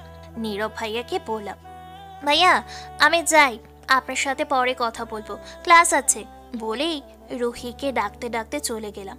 মেঘপরি, এই তো বুঝে গেছিস আমি কি চাই। আস্তে আস্তে তুই বড় হয়ে যাচ্ছিস। আমি তো তোকে চাই, তোর মাঝে নিজেকে হারাই। তুই শুধু আমার জিনিসে কারো বাঘ আমি সহ্য করতে পারি না। তুই আমার নেশাময়ী, যে নেশায় আমি আসক্ত। তোর আসক্তিতে থাকতে চাই আমি, আমার অস্তিত্বে শুধু। আরে মেঘা, কি করছিস? এইভাবে টেনে হেঁচড়ে নিয়ে আসার মানে? আমি কি রে বল। তোর আমার আর ভালো লাগে না। নীরব ভাইয়া কি শুরু করেছে? কেন, কি হয়েছে? শুধু ডাকাডাকি আর বক বক, আর ভালো লাগে না। এতেই আবার কি হলো? তুই জানিস না রিশান ভাইয়া? রিশান ভাইয়া তো রিশান ভাইয়াই। মজা নিচ্ছিস? ভাইয়া আমাকে কারোর সাথে দেখলেই তেলে বেগুনে জ্বলে ওঠে। আমি কি করব? কেন কেন কেন কেন কি হয়েছে? জানি না কি হয়েছে। ভাইয়া আমার প্রতি বেশি পজিটিভ হয়ে গেছে। তার কথাই উঠবে, তার কথাই। ভাইয়া তোকে পছন্দ করে নাকি? কি জানি, আমি তো জানি না। জানিস না মানে? ভাইয়া কিছু বলেনি? না, ভাইয়া আমাকে ভালোবাসলে তো বলেই দিত। আমার মনে হয় তেমন কিছুই না। তুই কি ভালোবাসিস? রুহির কথা শুনে মনের মাঝে কেমন যেন অনুভূতি কাজ করছে। অজানা অনুভূতি দুয়ারে হানা দিচ্ছি আমি। কেমন জানি কল্পনায় ভেসে উঠছে সে। তার কথাগুলো মনে হতেই আবার বাস্তবে ফিরে আসলাম। কি রে, বলছিস না যে? না, আমি কেন ভালোবাসতে যাব? ভাইয়া সারাদিন আমাকে বকে, কারণে অকারণে বকে। আমি তাকে ভালোবাসি না, সে একটা পচা। রুহি চুপ করে থাকলো। ক্লাস শেষে ক্যাম্পাসে চলে আসলাম। রিশান ভাইয়া নেহা আপু সহ তার বন্ধুদের সাথে দাঁড়িয়ে কথা বলছেন। এই নেহা আপুর আচরণ আমার একটুও ভালো লাগে না। সব সময় ভাইয়ের সাথে চিপকে থাকে, একদম আঠার মতো। মনে হয় যেন চোরা শালিক। তাকে দেখলেও গাটা জ্বলে। আজকেও তার কোনো ব্যতিক্রম দেখতে পেলাম না। নেহা আপু রিশান ভাইয়ার একদম পাশ ঘেঁষে ভাইয়ার কাঁধে একটা হাত দিয়ে দাঁড়িয়ে আছে। আমাকে দেখেই আরও ঘেঁষে গেল সে। এবার আমার খুব রাগ হচ্ছে। নেহা আপুর উপর রাগ হলেও রিশান ভাইয়ার উপর বেশি রাগ হচ্ছে। একটা মেয়ে তার উপরে ঘেঁষে পড়ছে আর সে কিছু বলছে না। মেয়েরা গায়ে পড়লে খুব ভালো লাগে, তাই না? আমি বড় বড় পা ফেলে সেখানে চলে গেলাম। যেই ভাইয়ার সামনে দাঁড়ালাম। ক্লাস শেষ? আমি এখন? এখনই। আমি বাড়ি যাব, বাড়ি যাব, বাড়ি যাব। আমি কি মানা করছি নাকি? তো তুমি যাবে না? না, আমি এখন যাব না, দেরি হবে, তুই একাই যা। তো আমি একাই যাব? যা, তোকে মানা করেছি কি? ভাইয়ের কথায় খুব খারাপ লাগলো। ভাইয়া আমাকে এভাবে বলতে পারলেন? রাগে অভিমানে হাঁটতে শুরু করলাম, কিন্তু রাস্তায় এসে রিক্সা চড়তে নিব তখন আবারও নীরব ভাইয়ার সাথে দেখা। উফ, যেখানেই যাই সেখানেই এই বিরক্তিকর লোকটা চলে আসে। কথা বলতে না চাইলেও বকবক শুরু করে দেয়। এই লোকটা কি বোঝে না তার সাথে আমি কথা বল। মেঘা, কোথায় যাচ্ছ? এই তো বাড়ি যাচ্ছি। কেন, বাড়িতে কি কোনো কাজ আছে? না ভাইয়া, ভালো লাগছিল না, তাই বাড়ি চলে যাচ্ছি। কেন, শরীর খারাপ? কি হয়েছে? আরে ভাইয়া, তেমন কিছু না, ভালো লাগছে না। তাহলে চলো সামনের কফি শপটায় গিয়ে বসি, দেখবে ভালো লাগবে। না ভাইয়া, এখন না। প্লিজ, না করো না, প্লিজ চলো, জাস্ট এক কাপ কফি, 10 মিনিট লাগবে না, কারণ না প্লিজ। না ভাইয়া, এখন প্লিজ মেঘা, চলো। না চাওয়া সত্ত্বেও ভাইয়া আমার হাত ধরে টেনে নিয়ে গেলেন, কিন্তু সামনে এগোতেই দেখতে পেলাম সেই চির পরিচিত মুখটা। তার মুখশ্রী একদম রাগে লাল হয়ে গেছে। বড় বড় পা ফেলে আমার দিকে এগিয়ে এলেন তিনি। তাকে এগিয়ে আসতে দেখে নীরব ভাইয়া আমার হাতটা ছেড়ে দিলেন। রিশান ভাইয়া এসেই আমাকে টেনে নিয়ে গেলেন। মেঘা, বাড়ি চল। ভাইয়া আমাকে গাড়িতে বসতে বলে কোথায় যেন চলে গেলেন। আমি চুপ করে বসে আছি, কি জানি কি হয়। ভাইয়া কোথায় গেলেন তাও আমি জানি না। কিছুক্ষণ পর ভাইয়া এসেই ড্রাইভিং সিটে বসে গাড়িটা স্টার্ট দিলেন। রাগে ফুঁসতে ফুঁসতে গাড়ি ড্রাইভ করছেন আর আমার দিকে তাকাচ্ছেন। আমি মাথা নিচু করে আছি। গাড়ি গন্তব্যে পৌঁছাতেই নেমে পড়লাম। বাড়িতে প্রবেশ করে ভাইয়া নিজের ঘরে চলে গেলেন। আমি তো ভয়ে জড়সড়, কিন্তু ভাইয়া আমাকে কিছু বললেন না। আমি গিয়ে ছোট মাকে জড়িয়ে ধরলাম, হু হু করে কেঁদে দিয়ে সব বলে দিলাম। ছোট মা আমাকে শান্ত করার চেষ্টা করছেন, কিন্তু আমি কি আর শান্ত হই? কিছুক্ষণ পরে রিশান ভাইয়া ঘর থেকে বিকট শব্দ ভেসে আসতেই উঠে দাঁড়ালাম। কি হয়েছে ভাইয়ার? কি করেছেন উনি? এত জোরে শব্দ কিসের? আমি গিয়ে ছোট মাকে জড়িয়ে ধরলাম, হু করে কেঁদে দিয়ে সব বলে দিলাম। ছোট মা আমাকে শান্ত করার চেষ্টা করছেন, কিন্তু আমি কি আর শান্ত হই? আমি কেঁদেই চলেছি। মেঘা, কি হয়েছে রে? এভাবে কাঁদছিস কেন? রিশান কিছু বলেছে নাকি? আমি কাঁদছি। মামুনি, তুই যদি না বলিস আমি বুঝবো কিভাবে? আমি ছোট মাকে সব বলে দেই। ছোট মা চুপচাপ আমার সব কথা মনোযোগ দিয়ে শুনলেন। এরপর বল, মারে, আমার ছেলেটা একটু বেশি রাগী হলেও মন থেকে অনেক ভালো। ও তোকে অন্য কারোর সাথে সহ্য করতে পারে না, কারণ ও তোকে হঠাৎ রিশান ভাইয়ার ঘর থেকে বিকট শব্দ ভেসে আসতেই উঠে দাঁড়ালাম। কি হয়েছে ভাইয়ার? কি করছেন উনি? এত জোরে শব্দ কিসের? আমি আর ছোট মা দৌড়ে ভাইয়ার ঘরে ছুটে গেলাম। রিশান ভাইয়া ঘরের সব জিনিসপত্র ভেঙে ফেলেছেন, একটা জিনিসও আস্ত নেই, সব ভেঙে টুকরো টুকরো করে ফেলেছেন তিনি। আমাকে দেখে তার রাগ যেন আরও বেড়ে গেল। ড্রেসিং টেবিলের আয়নায় জোরে একটা ঘুষি বসিয়ে দিলেন। আয়নাটা ভেঙে কাঁচ যেন তার হাত। এত রেগে যান কেন উনি? রেগে নিজের ক্ষতি কেন করছেন উনি? ছোট মা রিশান ভাইয়ের কাছে গিয়ে বলেন, রিশান, কি হয়েছে বাবা? কি করছিস সেগুলো? শান্ত হ প্লিজ। মা, আমি ঠিক আছি, তুমি যাও। হাত কেটে রক্ত বের হচ্ছে আর তুই আমাকে যেতে বলছিস? মেঘা, ফার্স্ট এড বক্সটা নিয়ে আয় তো। না, এসব লাগবে না মা, আমি ঠিক আছি।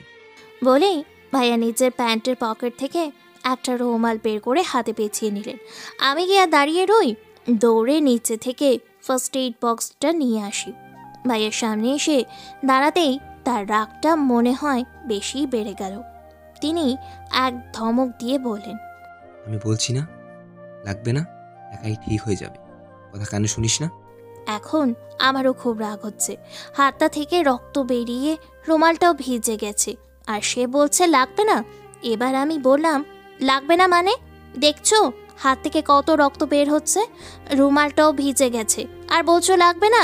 চলো আগে হাত ভালো করে পরিষ্কার করে নাও, এরপর ব্যান্ডেজ করে দিব। আমি ধমকে সরে কথাগুলো এক নিঃশ্বাসে গড়গড় করে বলে ফেললাম।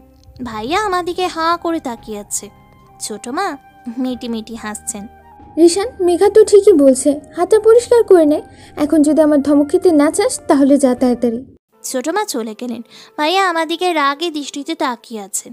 তার ডান হাতের অনেকটা অংশ কেটে গেছে, বলতে হয় খুব বাজেভাবেই কেটে গেছে।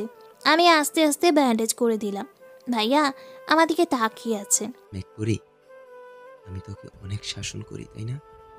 এরপর আমার জন্য এত মায়া, আমার সাথে রাগ করিস, আমার কথা বলিস, তবে তুইও কি ভালোবাসিস আমাকে? আমি কেন আমার অনুভূতিগুলো তোকে বোঝাতে পারি না? কবে বুঝবি আমাকে? ভাইয়া হয়ে গেছে, এখন চুপচাপ নিচে যেয়ে বসো। কেন কেন নিচে যাব কেন? ঘরের কি অবস্থা করেছো দেখেছো? এগুলো ঠিক করতে হবে না? একদম সব শেষ করে দিয়েছো। রিশান ভাইয়া নিচে চলে গেলেন। ছোট মাকে ডাক দিয়ে আমি সব ঠিক করতে লাগলাম। এমনিতে রিশান ভাইয়ার ঘরে সহজে আমার আশা হয় না, ভাইয়ার বারণ করে দিয়েছেন আমি যেন তার ঘরে না যাই। ভাইয়ার কথাগুলো আবার মাঝে মাঝে তার কথা শুনলে মনে হয় তিনিও আমার সব। একটা জিনিসও অক্ষত অবস্থায় নেই, সব ভেঙে গুঁড়ো গুঁড়ো করে ফেলেছেন। এই মানুষটার এত রাগ কেন? ক্ষুদ্র কথাও রেগে যান কেন তিনি? ঘরে সব ঠিকঠাক করে দিতে লাগলাম, আস্তে আস্তে সব ঠিকঠাক করলাম। হঠাৎ চোখে এলো ভাইয়ের মোবাইলটা খাটের নিচে পড়ে আছে, হয়তো ওটাও ভাঙচুরের কবলে পড়েছিল। হাতে নিয়ে দেখলাম উপরের কাঁচটা ফেটে গেছে, বন্ধ হয়ে গেছে মোবাইলটা। কাবা কাবা হাতে মোবাইলটা অন করলাম। মোবাইল অন করতেই আমার চোখও চড়ক গাছ, আমার ছবি। হাত পা কেঁপে উঠছে ক্রমশই। ছোট মা চলে এলেন। কি হয়েছে মেঘা? কিছু না ছোট। ও দেখছিস ঘরটার কি করেছে? মাথায় এখন একটাই কথা ঘুরপাক খাচ্ছে, ভাইয়ার মোবাইলে আমার ছবি কি করে গেল? তাও ছবিটা লিজাদের বাড়িতে তোলা, লিজাই তুলে দিয়েছিল। ভাইয়া কোথায় পেলেন? তবে কি লিজা দিয়েছে? আমার ভাবনার ছেদ ঘটিয়ে ছোট মা বললেন, মেঘা এই দেখ রিশানের ঘড়িটা, এটা ড্রয়ারে রেখে দে তো। এটা কেউ আজ পর্যন্ত আস্ত রাখলো না। ছেলেটা যে কি করে আমার মাথায় ধরে না। ছোট মার হাত থেকে ঘড়িটা নিয়ে ড্রয়ারে রাখতে গেলাম, কিন্তু ড্রয়ারটা খুলতেই চোখে পড়লো একটা খয়েরি রঙের ডায়েরি। হয়তো ভাইয়ের বেশ সুন্দর ডায়েরিটা হাতে নিয়ে নিলাম। বেশ কৌতূহল জাগছে, কি আছে এটার মধ্যে? রিশান ভাইয়ের ডায়েরি, এটা কিছু একটা তো আছে স্পেশাল এটাতে। ডায়েরিটা খুলতে নিব, ঠিক তখনই রিশান ভাইয়ের কণ্ঠস্বর শুনতে পেলাম। মেঘা, ভাইয়ের দিকে ফিরে তাকালাম। তোর হাতে এটা কেন? এটা ধরেছিস কেন? কারো পার্সোনাল জিনিসে হাত দিতে নেই জানিস না? না মানে ভাইয়া, এটার ডয়ারে ছিল। আমি কি তুই ডয়ারে থাকলেই ধরতে হবে? এই তুই ঘর গুছাচ্ছিস? কি তুই ডয়ারে থাকলেই ধরতে হবে? এই তুই ঘর গুছাচ্ছিস নাকি আমার জিনিসপত্র সার্চ করছিস? ভাইয়া আমি তো। ভাইয়া এসে আমার হাত থেকে ছো মেরে ডায়েরিটা নিয়ে নিলেন। তার ব্যবহারে আমার কাছে খুব খারাপ লাগছে। কিছু হলেই আমাকে বকেন। আমি কি মানুষ না? আমার কি খারাপ লাগে না? ঘর গুছানো লাগবে না, যা এখান থেকে। রিশান এভাবে বলছিস কেন? তোর কোনো পার্সোনাল জিনিস হলে তুই আলমারিতে রাখ, ড্রয়ারে কেন? আর ও দেখেছে তাই হাতে নিয়েছে, ও তো দেখেও নি এর মাঝে কি আছে। ও না জিজ্ঞেস করে এটা নেবে কেন? আমি আর দাঁড়িয়ে থাকতে পারলাম না, দৌড়ে সেখান থেকে চলে এলাম। ঘরে এসে কান্নার রোল লাগে। রিশান ওকে এত বকিস কেন? এরকম করলে কি ওর কষ্ট লাগে না? জানি না মা, আমি ওকে বকতে চাই না, কিন্তু তারপরও হয়ে যায়। হয়ে যায় মানে? ওকে তুই কি মনে করিস তোর হাতের পুতুল? যা ইচ্ছে তাই করবি মেয়েদের সাথে? ওর কি খারাপ লাগে না? আর কখনো যদি ওকে কিছু বলিস বা ওর প্রতি কোনো প্রকার অন্যায় করিস, তাহলে আমি ভুলে যাব যে আমি তোর মা, আর কখনো তুই ওকে দেখতে পারবি না। ওকে অনেক দূরে সরিয়ে দেব। তোর স্পর্ধা দিন দিন বাড়ছে, একটু কমাতে শিখ। অনেক রেগে কথাগুলো বলি রিশানের মা চলে গেলেন। রিশান ধপ করে বিছানায় বসে বলল, নেট পড়ি কি বললো মা? তোকে আমার থেকে দূরে সরিয়ে দিবেন? এবার থাকবো আমি তোকে ছাড়া? তুই ছাড়া যে আমি শূন্য। অনেক বেশি ভালোবেসে ফেলেছি তো। তোর প্রতিটি অভিমান অভিযোগই ভালো লাগার মতো। তোর নামেই শুরু আমার সকাল। কি করে থাকবো আমি? সত্যি চলে যাবি তুই? না না না, আমি আমি পারবো না। আমি আমি তোর আসক্তিতে মারাত্মকভাবে আসক্ত। এই আসক্তি যে মাদককেও হার মানায় রে। রাতে না খেয়ে শুয়ে পড়লাম, কিছুই ভালো লাগছে না। ফুপু এসে আমাকে অনেকবার ডেকে গেছেন, ফুপাও এসেছিলেন, কিন্তু আমি যাইনি। আজ রিশান ভাইয়ার কথা বেশ খারাপ লেগেছে। আমি তাকে নিয়ে কোনো বিষয়ে নাক গলাতে পারবো না, আর সে আমার সব বিষয়ে নাক ডুবিয়ে রাখবে। নিজের বেলায় 16 আনা, আর আমার বেলায় রাত 1টা বেজে গেছে। দু চোখে ঘুম নেই, এপাশ ওপাশ করছি বারবার। হঠাৎ দরজায় ক্যাচ ক্যাচ আওয়াজ শুনতে পেলাম। আমার ঘরে মনের মাঝে কৌতূহল ভয় দুটোই কাজ করছে। চুপচাপ চোখ বন্ধ করে শুয়ে থাকলাম। কেউ একজন ঘরে প্রবেশ করে আমার বিছানার কাছাকাছি এসে দাঁড়ালো। চোখ ছোট ছোট করে সব পর্যবেক্ষণ করছি আমি, কিন্তু লোকটাকে ভালো করে দেখতে পাচ্ছি না। সে আমার একদম কাছে চলে এলো। এবার আমি আর চোখ বন্ধ করে রাখতে পারলাম না। হঠাৎই চোখ খুলে বসে পড়লাম। সামনের লোকটিকে দেখে আমি কিছু বলতে যাব, এর আগেই আমার মুখে কিছু একটা স্প্রে করে দিলেন সামনের প্রতীয়মান ব্যক্তিটি। আমি মাথা ঘুরিয়ে তার চোখ খুলে নিজেকে এক বদ্ধ কুঠিরে একটা চেয়ারে আবিষ্কার করলাম। চারপাশটা একদম অন্ধকার, মানুষজন এখানে থাকে বলে মনে হয় না।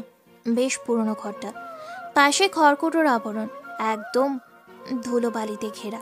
মনে হচ্ছে এক আস্তা কুড়ে আছি। আমার হাত পা চেয়ারের সাথে খুব শক্ত করে বাঁধা, মাথাটা বেশ ঝিমঝিম করছে, মনে হচ্ছে এক্ষুনি পড়ে যাব। চারপাশে ভালো করে দেখে বুঝতে পারলাম আশেপাশে কেউ নেই। আমাকে এখানে নিয়ে এসেছে কেন? কে এনেছে? কালো আবরণে আবৃত ব্যক্তি কে? কে সে? আমার সাথে কি শত্রুতা তার? নানান প্রশ্ন মাথায় আসছে, মাথা নাড়াতে পারছি না। কেন তা আমার অজানা। হঠাৎ কেউ একজন ঘরটার প্রবেশ করলো। দরজা দিকটায় চেয়ে দেখলাম একদম নিজেকে কালো রং দিয়ে নিজেকে আবদ্ধ করে রেখেছে সে ঘরের ভিতরে প্রবেশ করে দরজাটা লাগিয়ে দিল। তাকে চিনতে পারছি না। সে আমার পাশে এসে বসলো। কি খবর মিহুল আম্মু? আপনি কে? আমাকে এখানে ধরে এনেছেন কেন? সে অট্ট হাসিতে ফেটে পড়ল।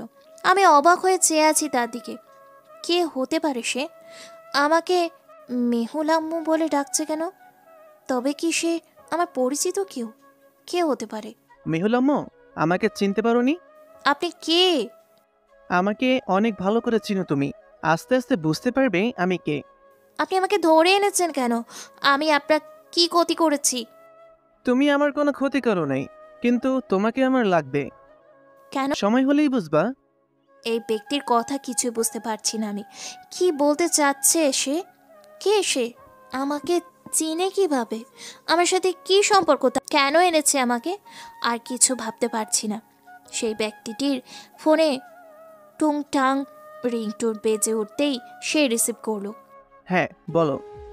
ওপাশে। কি বলিস? তুই দাঁড়া, আমি আসতেছি। ওই হারামিরে একদম খাইয়া ফেলবো। ওপাশে। আমি আইতাছি। কি হলো বুঝতে পারলাম না। এটা বুঝতে পারছি লোকটি প্রচণ্ড রেগে কারোর সাথে কথা বলছিলেন।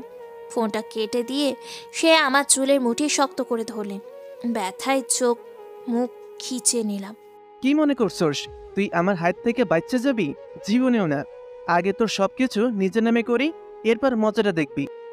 বলেই সে চলে গেলেন। আমি কিছুই বুঝতে পারলাম না। কে উনি? আমার সাথে কি সম্পর্ক? আমাকে কেন ধরে এনেছেন? কার সাথে কথা বল? আমার সব কিছু নিয়ে নেবে মানে? আমার খুব ভয় করছে এখন। এই লোক আমার সাথে খারাপ কিছু করবে না তো? রিশান ভাইয়া কোথায়? ছোট মা, ফুপা, তারা কোথায়? আমাকে না পেয়ে তাদের কি অবস্থা হয়েছে? নাকি তারাও আমার মতো বন্দি? কিছুই ভাবতে পারছি না, মাথাটা আর কাজ করছে না। কি যে করব ভেবে পাচ্ছি না। কিছুক্ষণ পর সে আবার চলে আসলো, রাগে গজগজ করতে করতে আমার দিকে এগিয়ে এলো। তার হাতে একটা প্যাকেটটা আমার দিকে ছুঁড়ে দিয়ে বলল, তাড়াতাড়ি খেয়ে নে। এরপর আমার কাছে এসে আবার ডান হাতের বাঁধন খুলে দিল। আমার পাশে বসে বলল, যদি পালানোর চেষ্টা করিস না তাহলে জ্যান্ত পুঁতে ফেলবো। আমার হাত থেকে তোর মুক্তি নেই। অনেক প্ল্যান, অনেক অপেক্ষার পর তোকে বাগে পেয়েছি। এবার আমার উদ্দেশ্য পূরণ হবেই। আমি আমার সাথে এই ব্যাপারে কোনো কারণ খুঁজে পাচ্ছি না। সে কেন এমন করছে? এই তাড়াতাড়ি খেয়ে নে, তুই মরে গেলে কিভাবে আমার উদ্দেশ্য পূরণ হবে? বলেই লোকটি হাসতে থাকে। আমি খাবার খেতে অসম্মতি জানালে সে আমার গালে জোরে একটা থাপড় বসিয়ে দেয়। সাথে সাথে চেয়ার সহ মাটিতে পড়ে যাই আমি। আমি আর এক মুহূর্তও দেরি চাই না আপনাদের। একটা মেয়ে গায়েব, 21 ঘন্টা হয়ে গেল, আর আপনি কোনো সন্ধান দিতে পারলেন না। কি করছেন আপনার? মিস্টার রিশান, আপনি শান্ত হন। আমরা চেষ্টা করছি তো, আমরা সব জায়গায় বলে দিয়েছি। নো, 1 মিনিটও আপনাদের আমি দিচ্ছি না। অনেক সময় দিয়েছি আপনাদের। আপনারা কিচ্ছু করতে পেরেছেন? শান্ত হন প্লিজ আপনি। ওসি সাহেব, আমি শান্ত হতে পারবো না। নিশান, বাবা শান্ত হ। মা, আমার মেঘপুরীর জন্য আমি কিচ্ছু করতে পারছি না। আর তুমি বলছো শান্ত হতে? কি করে শান্ত হবো আমি? আমার মেঘপুরী ছাড়া আমি শূন্য। ও কোথায় আছে এখনো তা আমার অজানা। আমি পাগল হয়ে যাচ্ছি মা। মেঘপুরীকে আমি খুঁজে বের করবো। বলি রিশান থানা থেকে বের হয়ে গেল। তার মা পিছন থেকে বহুবার ডাকলেও সে কর্ণপাত করলো না। সে যে তার মেঘবরির জন্য পাগল হয়ে যাচ্ছে। সকালে ঘুম থেকে উঠে মেঘাকে না পেয়ে তার মাথায় বাস পড়লো। সারা বাড়ি তন্ন তন্ন করে খুঁজেও মেঘাকে পায়নি সে। আত্মীয় স্বজন সবার বাসায় দেখেছে, কিন্তু তার মেঘপরি কোথাও নেই। পাগল হয়ে যাচ্ছে সে। থানা থেকে বেরিয়ে গাড়িতেই চড়তি ফোনের শব্দে আন্দাজ করতে পায় সে। কিরে, কি খবর? ও পাশে আমি এখনই আসছি। মেহুল আম্মু, কি খবর? আছো নাকি মা বাবার কাছে চলে গেছো? কারোর ডাক শুনতেই সামনে তাকালাম। সামনে তাকিয়ে দেখলাম কয়েকজন লোক দাঁড়িয়ে আছে। সবার শরীর কালো আবরণে আবৃত। সবাই এক দৃশ্যে আমার দিকে তাকিয়ে আছে। এদের মধ্যে থেকে একজন আমার কাছে এসে বলল, তোর আশিক তো তোকে পাগলা কুত্তার মতো খুঁজছে, কি করবো তার? ওই হারামির খবর আমি নিতেছি, তোরা ওরে দেখ, আমি যাই। বলে একজন চলে গেল। কিছু বুঝতে পারলাম না, এরা কি রিশান ভাইয়ার কথা বলছে? রিশান ভাই আমাকে খুঁজছে? শরীরে একটু ওজন নেই, একদম নেতিয়ে গেছি। বসে থাকার মতো শক্তিও আমার মধ্যে নেই। এরা আমার প্রতি এত নির্দয় হচ্ছে কেন? কি শত্রুতা আমার সাথে? এদের মধ্যে থেকে আরেকজন পড়ে উঠল,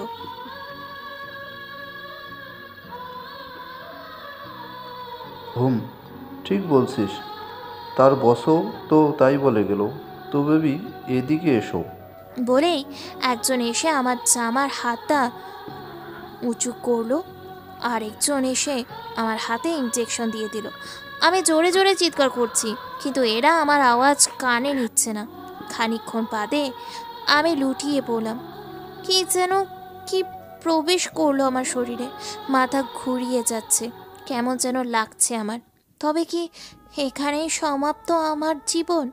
আমাকে কি মারার প্ল্যান করছে এরা? চোখ জোড়া বন্ধ হয়ে আসছে।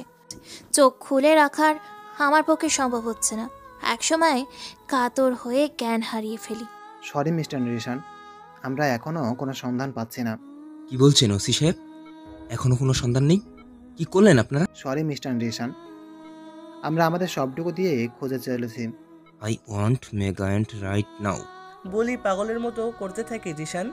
মেঘার দেখা এখনো মিলেনি তার। একদম পাগল হয়ে গেছে সে। কোনো কিছুই ভালো লাগছে না তার। মেঘাহীন সে শূন্য, তাকে শান্ত করতে পারছে না। দুদিনে বাড়িটা একদম শান্ত হয়ে গেছে। সবসময় বাড়িটা মাতিয়ে রাখতো যে পরিটা, কোথায় সেটা সবার অজানা। কি এমন করেছে কিছুই বোঝা যাচ্ছে না। রিশান তো আর বসে নেই, তার পা দুটো জড়িয়ে নেই, তন্ন তন্ন করে খুঁজেছে মেঘাকে। মেঘাকে ছাড়া সে তো পাগল হয়ে যাচ্ছে। বাড়িটা শ্মশানে পরিণত হয়েছে। কোথাও টুটা শব্দ নেই, মণি বেগম তো কেঁদেই চলেছে, অন্যান্য আত্মীয়রাও এসেছে, সবাই দুশ্চিন্তায় ভুগছে। রিশানের পাগলামি আরও বেশি ভয় পাচ্ছে সবাই। ছেলেটা কেমন হয়ে গেছে দুদিনে, এটা কি আদৌ পাগলামি? রিশানের পাগলামি দেখে আটকে উঠেছে রেজওয়ান সাহেব। ছেলেকে দেখে সে বাগরুদ্ধ, মেঘাকে কোথাও পাওয়া যাচ্ছে না। মেঘার সাথে কার শত্রুতা এটাই বুঝে উঠতে পারছে না সে। রিশান, শান্ত হও বাবা, আমরা সবাই তো দেখছি। বাবা, 2 দিন কেটে গেল, ওকে পাচ্ছি না, আর তুমি বলছো শান্ত হতে? এভাবে ভেঙে পড়লে চলবে না বাবা, ওকে খুঁজে বের করতে হবে তো। শান্ত হও, আজকেই আমাদের শেষ অভিযান। আমার সন্দেহ যদি সত্যি হয়, মেঘাকে ওই শয়তানটাই কিডন্যাপ করেছে। কে বাবা? বলছি বাবা, আয় আয় আমার সাথে। জ্ঞান ফিরে আসতেই নিজেকে আরেক অজানা গহীন অরণ্যে আবিষ্কার করলাম। চারিদিকে আগাছায় ভরা, মাকড়সার জাল বুনেছে প্রতিটি কোণে। চারিদিকে অর্ধ ভাঙা দেওয়াল, মনে হচ্ছে পুরনো কোনো ধ্বংসস্তূপে। চারপাশটা ভালো করে পর্যবেক্ষণ করতে থাকলাম। বেশ পরিচিত মনে হচ্ছে জায়গাটা, এখানে আগে এসেছি মনে হচ্ছে। বাড়িটা একদম নির্জন জায়গায়, মনে হয় না এখানে কেউ থাকে বা থাকতো। একদম ভুতুরে বাড়ি মনে হচ্ছে এটাকে। চারপাশের দেওয়ালগুলো ভেঙে পড়েছে, মাথাটা প্রচুর ধরে আছে, হাত পা প্রচুর ব্যথা। আমি এই জায়গায় আবার কখন এলাম? কারা আনলো? কি চায় এরা? চারপাশটা খুঁটিয়ে খুঁটিয়ে দেখছিলাম, তখনই শুনতে পেলাম, মেহুল আম্মু কেমন আছো? সেই কণ্ঠস্বর যা আমার মনে বারবার আতঙ্কের সৃষ্টি করে। পিছন ফিরে দেখলাম সেই কালো আবরণে আবৃত ব্যক্তিগুলো এক সারি ধরে দাঁড়িয়ে আছে। তাদের সবাই এক ধরনের পোশাক পরে আছে। কি ভাবছো মেহুল আম্মু, এখানে কিভাবে এলে? আমাকে তোমরা আটকে রেখেছো কেন? কি ক্ষতি করেছি তোমাদের? আমাকে ছেড়ে দাও না প্লিজ। সময় হলেই পাবে। এরপর সে আমার নিকট একটা প্যাকেট দিয়ে বলল, তাড়াতাড়ি খেয়ে নাও, না হলে কি করব আমি নিজেই জানি না। প্লিজ আমাকে ছেড়ে দাও। কি চাও তোমরা? আমরা তোমাকে চাই, সময় হলেই বুঝবে, খেয়ে নে। না, আমি খাবো না। প্রতীয়মান ব্যক্তিটি প্রচণ্ড রেগে এক গর্জন দিয়ে উঠলেন। বলেই আমার চুলের মুঠি ধরে গালে এক চড় বসিয়ে দিলেন। এক বিধ্বস্ত ধ্বংসস্তূপে পৌঁছেছে রিশান। আস্তে আস্তে পা ফেলে সামনের দিকে এগিয়ে যাচ্ছে সে। সামনে একটা ছোট্ট কুটির, তার দৃষ্টির বাইরে নয়। সামনে এগোতে এগোতে শুনতে পেল কারো কণ্ঠধ্বনি। কিরে, কাজটা হয়েছে? আরেকজন বলছে, না বস, এখনো পৌঁছায়নি। মানে? তাড়াতাড়ি কর, ওই শালা আসলে কি করবি? রিশান তাদের কথাগুলো শুনে ধীরে ধীরে ঘরে প্রবেশ করলো। তাদের কথোপকথন চলাকালীন সময়ে যে প্রবেশ করলো কেউ খেয়াল করলো না। ভিতরে প্রবেশ করেই রিশানের চোখ দুটো মেঘাকে খুঁজতে লাগলো, কিন্তু নেই। হঠাৎ তার পায়ের সাথে কিছু একটা লাগতে জোরে শব্দ হয়। লোক দুটো শব্দ শুনতেই পিছনে ফিরে তাকায়। তারা রিশানের দিকে বন্দুক তাক করে। কে তুই? মেঘা কোথায়? মেঘা? তুই কে? মেঘার কাছে কি? তাড়াতাড়ি বলে ফেল মেঘা কোথায়, না হলে কিন্তু তোদের রক্ষা নেই। যা মন চায় কর, কিন্তু তুই জানতে পারবি না মেঘা কোথায়। তাকে কেউ কখনো খুঁজে পাবে না। বলেই তারা হাসতে লাগলো। রিশান একজনের কলার চেপে ধরলো, আরেকজন তা দেখেই বন্দুকের নল তার মাথার দিকে তাক করলো। রিশান আস্তে সরে আসে।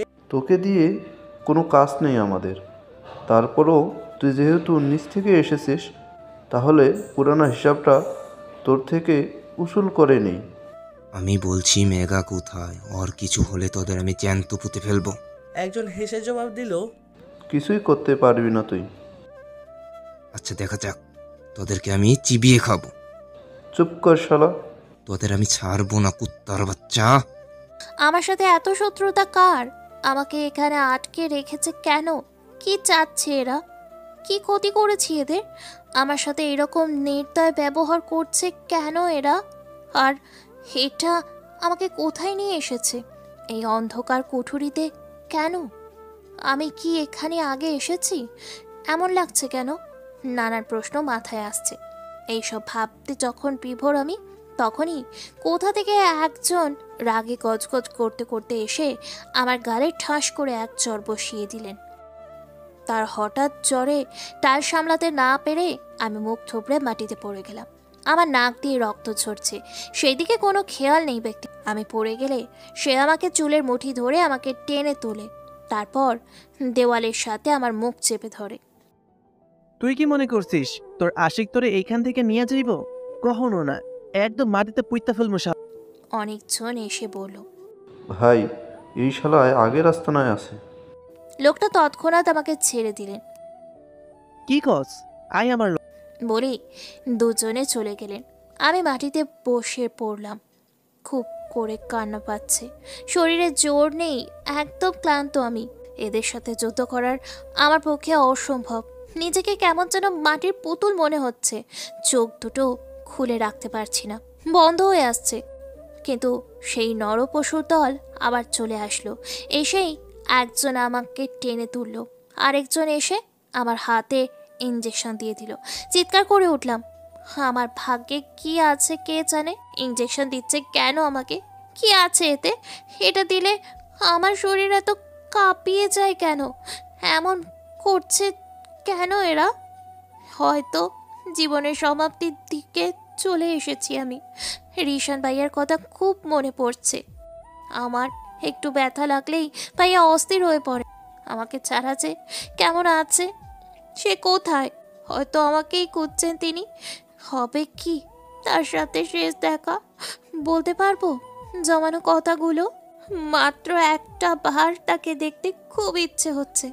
তাকে দেখার জন্য ব্যাকুল হয়ে উঠেছি আমি, কিন্তু আমার তো কিছু করার ক্ষমতা নেই। মাথা ধরে গেছে, হাত পা কাঁপাকাঁপি শুরু করেছে। বারবার ইচ্ছে হচ্ছে তার কোলে মাথা রেখে বলি, ভাইয়া আমি তোমাকে ভালোবাসি, অনেক বেশি ভালোবাসি। জ্ঞান ফিরলে চোখ খুলে নিজেকে হাসপাতালে আবিষ্কার করলাম। নিজেকে হাসপাতালে দেখে অনেক অবাক হলাম। আবার এখানে কিভাবে আসলাম? পাশে তাকিয়ে দেখলাম রিশান ভাইয়া। ভাইয়া আমার এক হাত আঁকড়ে ধরে বসে আছেন। তার অবস্থা একেবারেই নাজেহাল। নিজের একদম 12টা বাজিয়েছেন। আর ছোট মা আর চাচি একটু দূরে দাঁড়িয়ে আছেন। আমাকে চোখ খুলতে দেখে রিশান ভাইয়া ডাক্তারকে ডাকা শুরু করে দিলেন। ডাক্তারকে বারবার ডাকছেন তিনি। এরপর আমাকে বললেন, মেঘপরি কেমন লাগছে এখন? আমি আস্তে করে বললাম, ভালো। ছোট মা আর চাচি এগিয়ে এলেন, আমাকে শোয়া থেকে বসিয়ে দিলেন। শরীরটা কেমন যেন লাগছে। ডাক্তার চলে আসলো, আমাকে বলল, এখন কেমন লাগছে মিস মেঘা? ভালো, কিন্তু শরীরটা কেমন যেন লাগছে। ডাক্তার আমাকে চেক আপ করে বলে, ওহ ডোন্ট ওয়ারি, আমি মেডিসিন দিয়ে দিচ্ছি, আস্তে আস্তে ঠিক হয়ে যাবে। মিস্টার রিসান, আপনি একটু আমার সাথে বাইরে আসুন। রিশান ভাইয়া ডাক্তারের সাথে বাহিরে গেলেন। পুপু এসে আমাকে জড়িয়ে ধরেই কান্না শুরু করে দিলেন। কি হয়েছে, কাঁদছো কেন তুমি? তুই ঠিক আছিস মা? হ্যাঁ ছোট মা, এই দেখো আমি একদম ঠিক আছি, আমার কিছু হয়নি। ছোট মা থাকতে আমার কি কিছু হতে পারে? অনেক কষ্ট হয়েছে তোর, তাই না? না ছোট মা, আমার একটুও কষ্ট হয়নি। আমার চোখ দিয়ে পানি গড়িয়ে পড়ছে। চাচি বলেন, আমাদের সন্দেহ যদি সত্য হয় তাহলে সেই পিশাচগুলোর রক্ষা নেই। মেঘা, তুই দেখলে কাউকে চিনতে পারবি? না চাচি, সবাই কালো পোশাক পরে আসতো। ওদেরকে পেলে রিসান তো জ্যান্ত পুঁতে ফেলবে।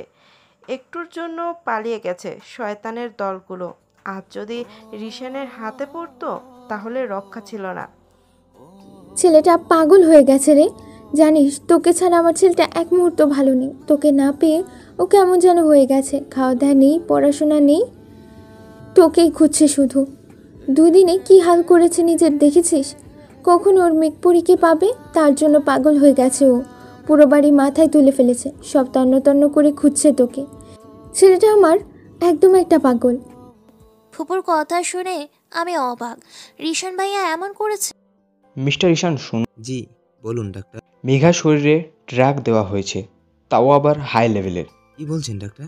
ঘাবড়ানোর কিছু নেই, আমরা ট্রিটমেন্ট করছি, ইনশাল্লাহ সুস্থ হয়ে যাবে। ওর হেলথ কন্ডিশন দেখে ধারণা করছি 2 ডোজ দেওয়া হয়েছে। এই ড্রাগটার আস্তে আস্তে রোগীকে পাগল হওয়ার সম্ভাবনা বেশি। মেঘার কিছু হবে না তো? ভয়ের কারণ নেই, ঠিকমতো ট্রিটমেন্ট নিলে সুস্থ হয়ে যাবে। বেশি বেশি খেয়াল রাখতে হবে। আল্লাহর কাছে হাজারো শুক্রিয়া, আমরা আমাদের মেয়েকে ফিরে পেয়েছি। আমার মামুনিটা, আর কিছু হবে না তোর? আমি ছোট মায়ের কোলে মাথা রাখলাম। আবিদ ভাইয়া, লিসা, ফুপা আর চাচা চলে এলেন। তুমি ঠিক আছো প্রিন্সেস? আঙ্কেল, আমি ঠিক আছি। আর টেনশন করো না প্রিন্সেস, তোমার কিচ্ছু হবে না। লিসা এসে আমার কাছে বসলো, আমাকে জড়িয়ে ধরে বলল, মেঘা আপু ঠিক আছি তোরে। আবিদ ভাইয়া বললেন, আঙ্কেল রিশান কোথায়? চাচি বলে, ডাক্তারের সাথে কথা বলছে। আবিদ ভাইয়া বল, আঙ্কেল এখন থানায় যাবেন? আমি আর তোমার বাবা যাব। আমি যাচ্ছি, তোমাদের কারো যাওয়া লাগবে না। বলতে বলতে রিশান ভাইয়া চলে এলেন। ভাইয়ার মুখটা একদম ফ্যাকাশে হয়ে গেছে, কেমন যেন শুকিয়ে গেছেন উনি। চোখ দুটো লাল হয়ে আছে। ভাইয়া আমার দিকে এক দৃষ্টে চেয়ে আছে, আমিও তার পানে চেয়ে। নিজের কি হাল করেছেন তিনি, এমন কেউ করে? ছোট মা বললেন, তোরা কথা বল, আমরা বাইরে যাচ্ছি। তার কথা শুনে হাঁ হয়ে গেলাম, আবার বেশ লজ্জা লাগছে। আবিদ ভাইয়া বললেন, তাই। লিজা আমার কানে কানে, এবার তোমার পাগলকে সামলাও, না হলে পাগলা গাড়িতে পাঠাতে হবে বেচারা। সবাই মিটমিট হাসছে আর প্রস্থান করছে। সবাই চলে গেলে রিশান ভাইয়া এসে আমার পাশে বসলে। এখন কেমন লাগছে? ভালো, কিন্তু মাথাটা ঝিমঝিম করছে। দেখি। ভাইয়া আমার মাথায় হাত বুলিয়ে দিচ্ছেন। তার কোমল হাতের স্পর্শে মনে হচ্ছে এক প্রকার শিহরণ জাগছে। এ কেমন অনুভূতি? তিনি পাশে থাকলে এত ভালো লাগে কেন? তাকে কি ভালোবেসে ফেলেছি? ভাইয়া, ওরা কারা ছিল? জানি না। আমাকে কেন কিডন্যাপ করেছে? আমার সাথে কি শত্রুতা তাদের? ভাইয়া এবার আমার মাথা থেকে হাত সরিয়ে নিলেন, আমার 2 গালে হাত রেখে কপালে চুমু খেলেন। তার আকস্মিক কাণ্ডে আমি হতবাক। এরপর বললেন, জানি না তারা কি চায়, তবে এতটুকু জানি আমার মেঘপরীকে আমার কাছ থেকে নেওয়া অসম্ভব। আমি বেঁচে থাকতে আমার মেঘপরীর কিছু হবে না, আর আমি হতেও দিব না। সে যেই হোক আমার হাতে পড়বেই। আমার কলিজায় হাত দিয়েছে, এত সহজে কি তাদের ছেড়ে দিব আমি? এখন চুপচাপ বিশ্রাম নে, কোনো চিন্তা করবি না, আর একটা কথাও না। ভাইয়ার কথা শুনে আমি হাঁ হয়ে গেলাম। ভাইয়া কি আমাকে সত্যিই ভালোবাসেন? আমি তো তাকে ভালোবেসে ফেলেছি। রিশান ভাইয়াকে ছাড়া আমার থাকা অসম্ভব, এটা খুব ভালো করেই বুঝতে পারছি।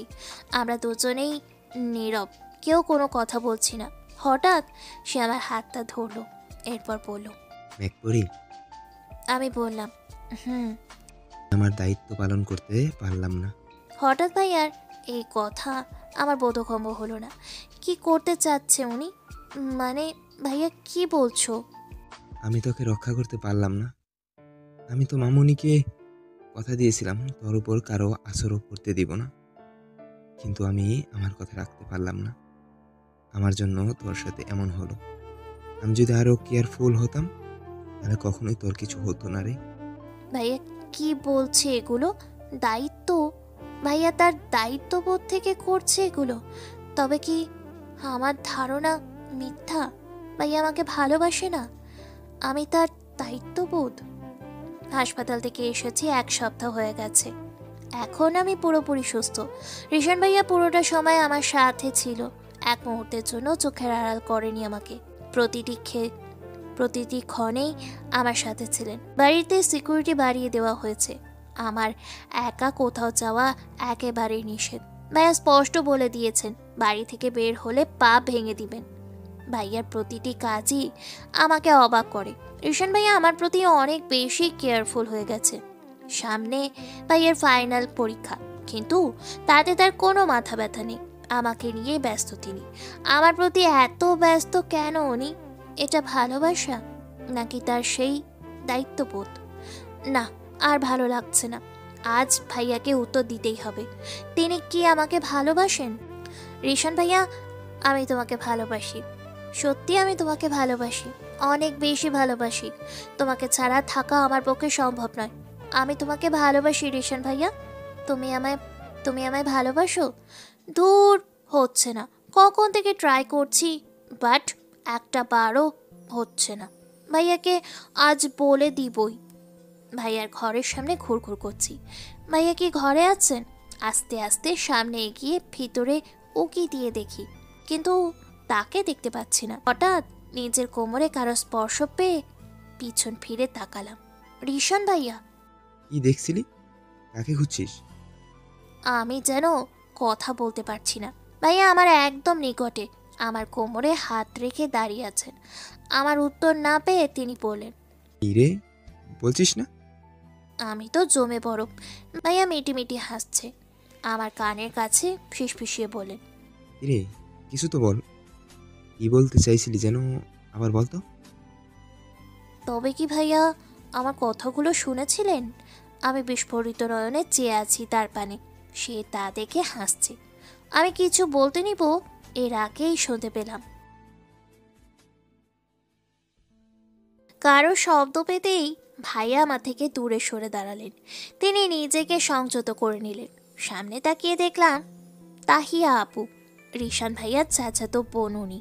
রিশান ভাইয়ার থেকে বয়সে 2 বছরের বড়। তাহিয়া আপু হাজব্যান্ড আর ছোট মেয়ে তানহার সাথে লন্ডনে থাকেন।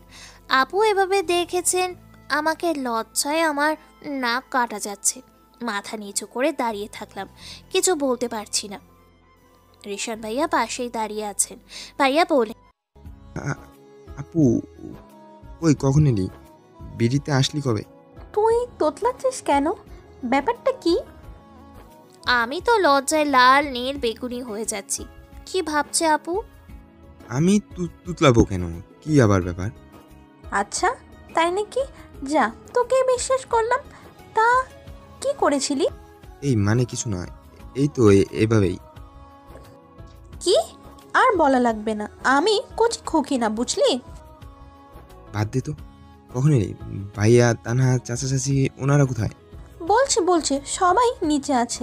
এই তো গতকাল এলাম, এসে শুনলাম মেঘা নাকি অসুস্থ, তাই আজকে চলে এলাম। তো মেঘার ট্রিটমেন্ট করছিলি নাকি এখন? আপুর কথা শুনে আমি তো লজ্জায় মরে যাচ্ছি। উনি আমাকে লজ্জা দেওয়ার জন্যই হয়তো এগুলো বলছে। রিশান ভাইয়া বারবার মাথা চুলকাচ্ছে। আপু মিটমিটিয়ে হাসছে। তো এটা কি ট্রিটমেন্ট জানতে পারি? আপু আমি আসছি, তোরা কথা বল। বলেই রিশান ভাইয়া চলে গেলেন। আমি হাঁ করে তাকিয়ে থাকলাম। আপু এবার আমার কাছে এগিয়ে, না পরিচিত নাই না ভাবি। আমি কি বলবো ভেবে পাচ্ছি না। এতটুকু খুব ভালো করেই জানি এখন আপুর থেকে আমার রক্ষে নেই। আপু হঠাৎ হেসে দিয়ে বললেন, থাক, আর লজ্জা পেতে হবে না, শুধু বল কবে থেকে? কি আপু? এই যে কবে থেকে প্রবলেম শুরু? বল। আপু তেমন কি। তাই নাকি? আপু হেসে দিয়ে বলে, তা শরীর কেমন আছে? এই তো আলহামদুলিল্লাহ ভালো। এখন তুমি? আলহামদুলিল্লাহ ভালো। হঠাৎ করেই তানহা এসে আমার কোলে বসে পড়ল। তার পিছনে পিছনে রিশান ভাইয়াও এসেছেন। তানহা এসে আমার কোলে বসেই আমার গলা জড়িয়ে ধরল। ভাইয়া এসে চোখ বড় বড় করে তাকিয়ে আছে, সাথে তাহিয়া আপু। বাবা, আমি এতক্ষণ ধরে ঘুরলাম, আমার কাছে আসলে না যে? বাহ লে, আমার মেঘা আত্মীর কাতে এতেতি তোমার কাতে পলে দাবো। বলেই তানহা আমাকে আরো শক্ত করে জড়িয়ে ধরলো। আমিও ওকে জড়িয়ে ধরলাম। বেচারা রিশান ভাইয়া ঠোঁট উল্টে দাঁড়িয়ে রয়েছেন। কি হলো বুঝতে পারছেন না। তাহিয়া আপু বললেন, এখন তো তোমার আন্টি নেই, এখন থেকে তুমি মামুনি বলে ডাকবে, কেমন? মামুনি, বাহ। বলেই তানহা হাততালি দিতে থাকলো। আমি চোখ বড় বড় করে তাকিয়ে আছি। রিশান ভাইয়া মুচকি হাসছে। আপু তো আমার অবস্থা দেখে হো হো করে হেসে দিয়েছেন। রিশান ভাইয়া আমার দিকে তাকিয়ে তাকিয়ে মিটমিটিয়ে হাসছেন। তা দেখে তো আমার গা জ্বলে যাচ্ছে। আপুও হাসছেন। আমি চুপ করে বসে থাকলাম। সন্ধ্যা হয়ে গেছে। পশ্চিমের আকাশের সূর্যটা ঢলে পড়েছে। আকাশের কোণে স্পষ্ট লালিমা দেখা যাচ্ছে। গোধূলি বেলায় এক অন্যরকম আলোড়ন সৃষ্টি করেছে। আমি আর তানহা গার্ডেনে বসে আছি। তানহা আমার সাথে একটা দুটো কথা বলছে। ভীষণ মিষ্টি মেয়ে তানহা, বয়স মাত্র 4 বছর, কিন্তু 4 বছর হলেও বেশ বুদ্ধিমতী সে। কথা বলার আগেই উত্তর তার কাছে রেডি থাকে। তানহা, স্কুলে ভর্তি হয়েছ? মামনি। মামনি বলছো যে? মা তো বলোই, তাই বলবে। ওর কথা শুনে অবাক। আমি মুচকি হাসলাম, কিন্তু কারোর কণ্ঠে থমকে গেলাম। ফাহাদ ভাইয়া? কি বললেন ভাইয়া? কেন, তুই শুনতে পাসনি? কানে কালা হলি কবে থেকে? কোথা থেকে হুট করে এসে রিশান ভাইয়া উক্ত বাণী আমার উদ্দেশ্যে উচ্চারণ করলেন। এরপর আমার সামনে এসে কিন্তু ভুকুচকে নিজের বুকে হাত গুজে দাঁড়িয়ে পড়লেন। আমি কি বলবো বুঝতে পারছি না। এরা আজ হঠাৎ এমন করছে কেন? ফাহাদ ভাইয়া হেসে বললেন, আমি কিছু বুঝতে পারছি না এরা আসলে কি বলতে চাচ্ছে। তোমরা কি বলছো আমাকে একটু বলবে প্লিজ? আমি কিছু বুঝতে পারছি না। এবার রিশান ভাইয়া আমার সন্নিকটে এসে বলেন, তুই কি বড় হসনি মেঘা? বয়স তো কম হলো না, এরপরও কথায় কথায় বুঝিস না করিস কেন? কাঁদি একটা। আমি কিছু না বলে মুখ ফুলিয়ে তানহাকে কোলে নিয়ে চলে আসলাম। রিশান ভাইয়া মুখটা মলিন করে আমার দিকে চেয়ে আছেন।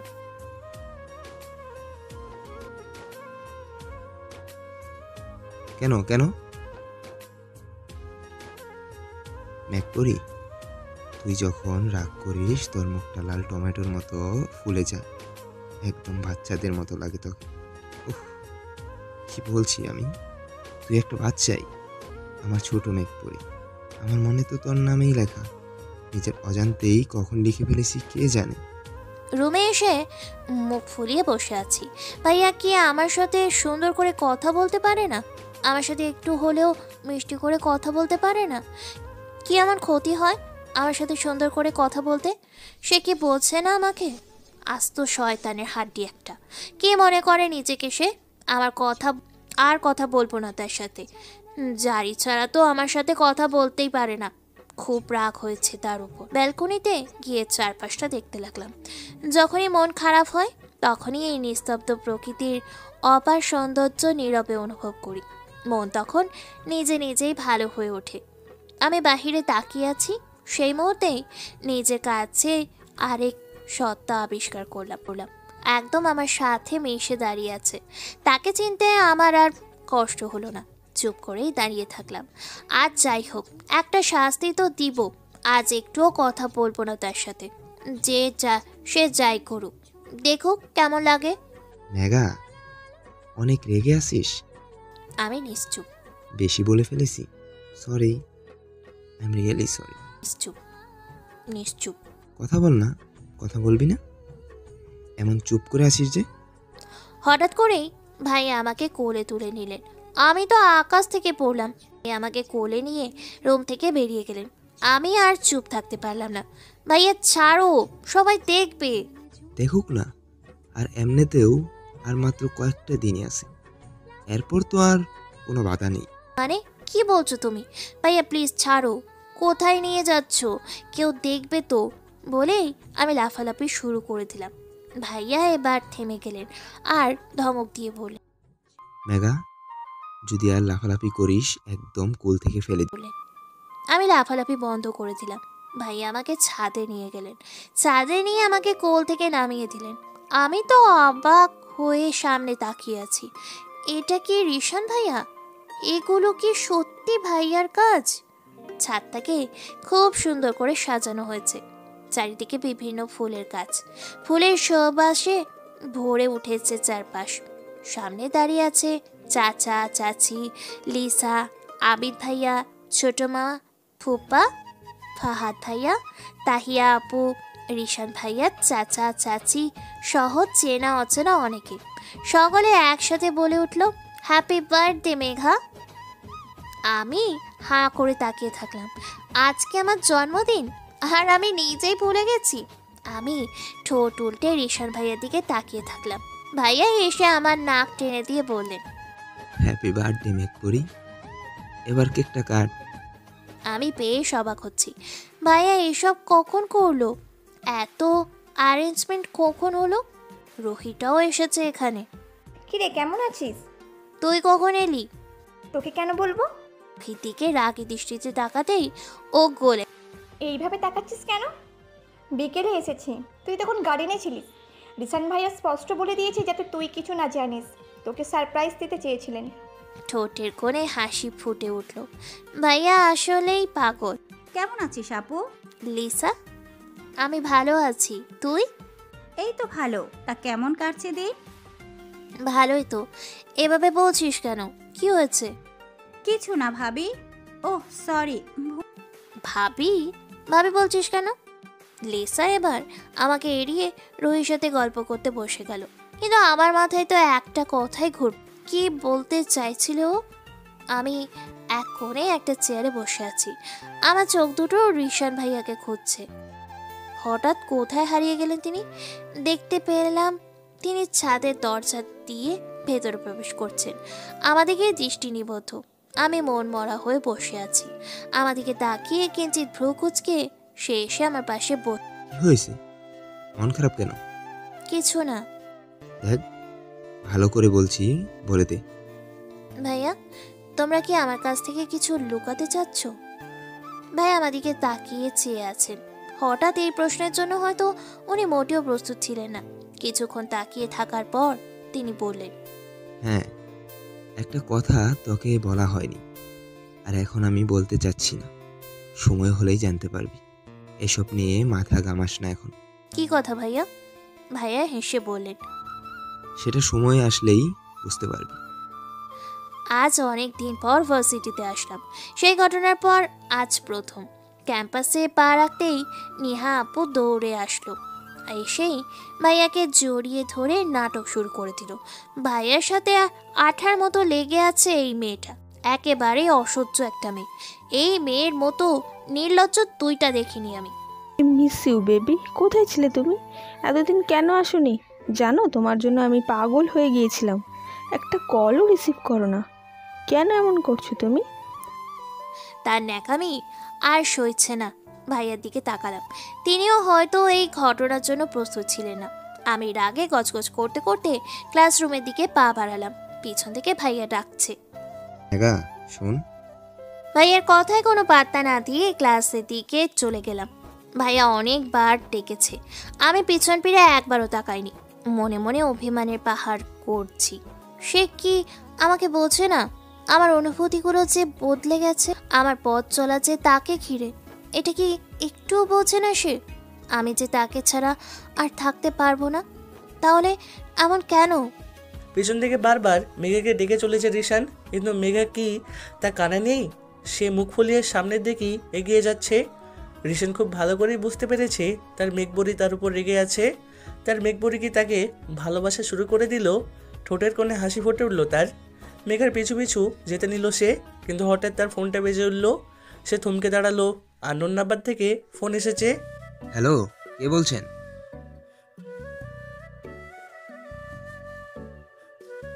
জি বলুন, কার কাছে ফোন করেছেন?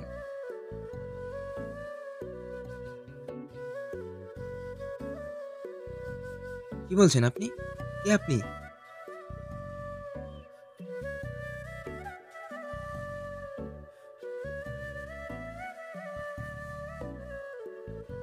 আপনি এখন কোথায়?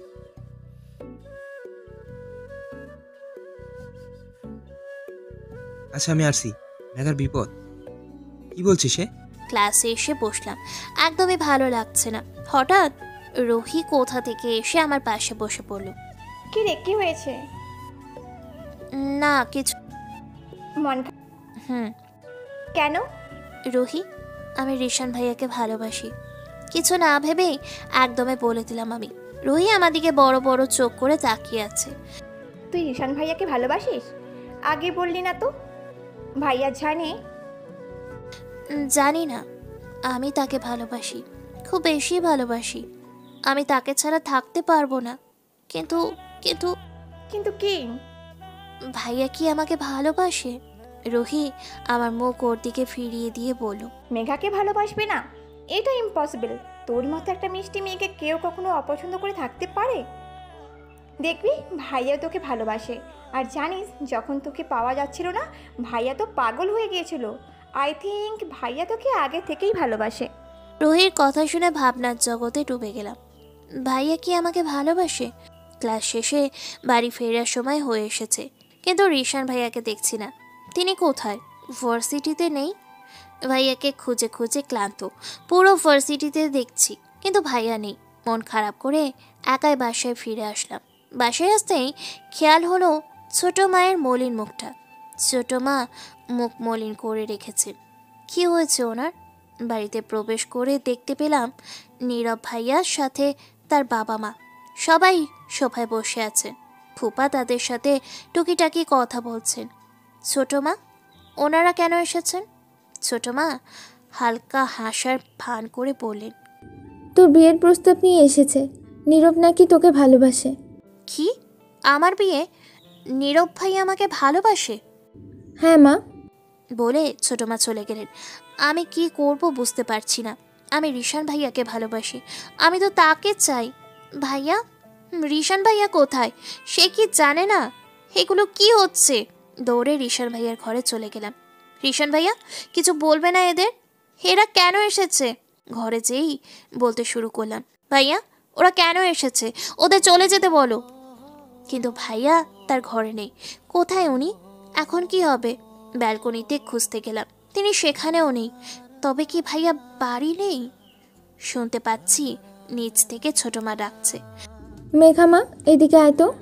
এখন কি করব আমি? ভাইয়ার ঘর থেকে বেরিয়ে আসতে নিব, তখনই চোখে পড়লো সেই দিনের সেই খয়েরি রঙের ডায়েরিটা বিছানার এক কোণে পড়ে আছে। ডায়েরিটা দেখে বেশ কৌতূহল হয়ে উঠলাম। ডায়েরিটা হাতে নিয়ে কাঁপা কাঁপা হাতে সেটা খুললাম। প্রথম পাতায় একদমই খালি।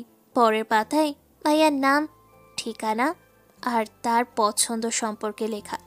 এর পরের পাতা খুলতেই আমার চোখ কপালে উঠে গেল, হাত পা জমে হিম হয়ে গেল। কারণ পরের পাতা খুলতেই চোখের সামনে ভেসে উঠল আমার ছবি, আমার সেই ছোট্টবেলার ছবি। খুব যত্ন করে রেখে দেওয়া হয়েছে। পৃষ্ঠা উল্টে পরের পাতায় ভেসে উঠল বড় করে লেখা, মেঘপরি। আমি হাঁ হয়ে গেলাম। ভাইয়ার ঘর থেকে বেরিয়ে নিজের ঘরে চলে গেলাম। ঘরে গিয়ে দরজা বন্ধ করে বসে পড়লাম। ডায়েরির পাতায় মুখ ডুবিয়ে দিলাম। মেঘপরি, তোকে আমি বোন বলতে পারবো না। লিসা, তাহিয়া, হিমা, ওদের সাথে তোকে মেলাতে পারবো না। কেন জানি ওদের আসনে বসাতে পারবো না তোকে। তুই আমার বউ, আমার একমাত্র বউ। তোকে বউ কেন বলছি তা আমার অজানা। এতটুকু জানি তুই শুধু আমার। কয়েক পাতা উল্টে দেখতে পেলাম, মেঘপরি, তুই কি জানিস তোকে কতটা ভালোবাসি, তোমাতে কতটা বিবর আমি। আমার থেকেও বেশি চাই তোকে। ইস, আস্তে আস্তে তো তুই বড় হয়ে যাচ্ছিস। কত সুন্দর হয়েছিস তুই। মনে হয় একদম বুকের ভিতর লুকিয়ে রাখি। আমার মেঘপরি তুই, শুধু তুই আমার। ইস, কবে যে আমার হবি। যত পড়ছি ততই অবাক হচ্ছি। এগুলো ভাইয়া লিখেছেন? সত্যি তো ভাইয়ার লেখা?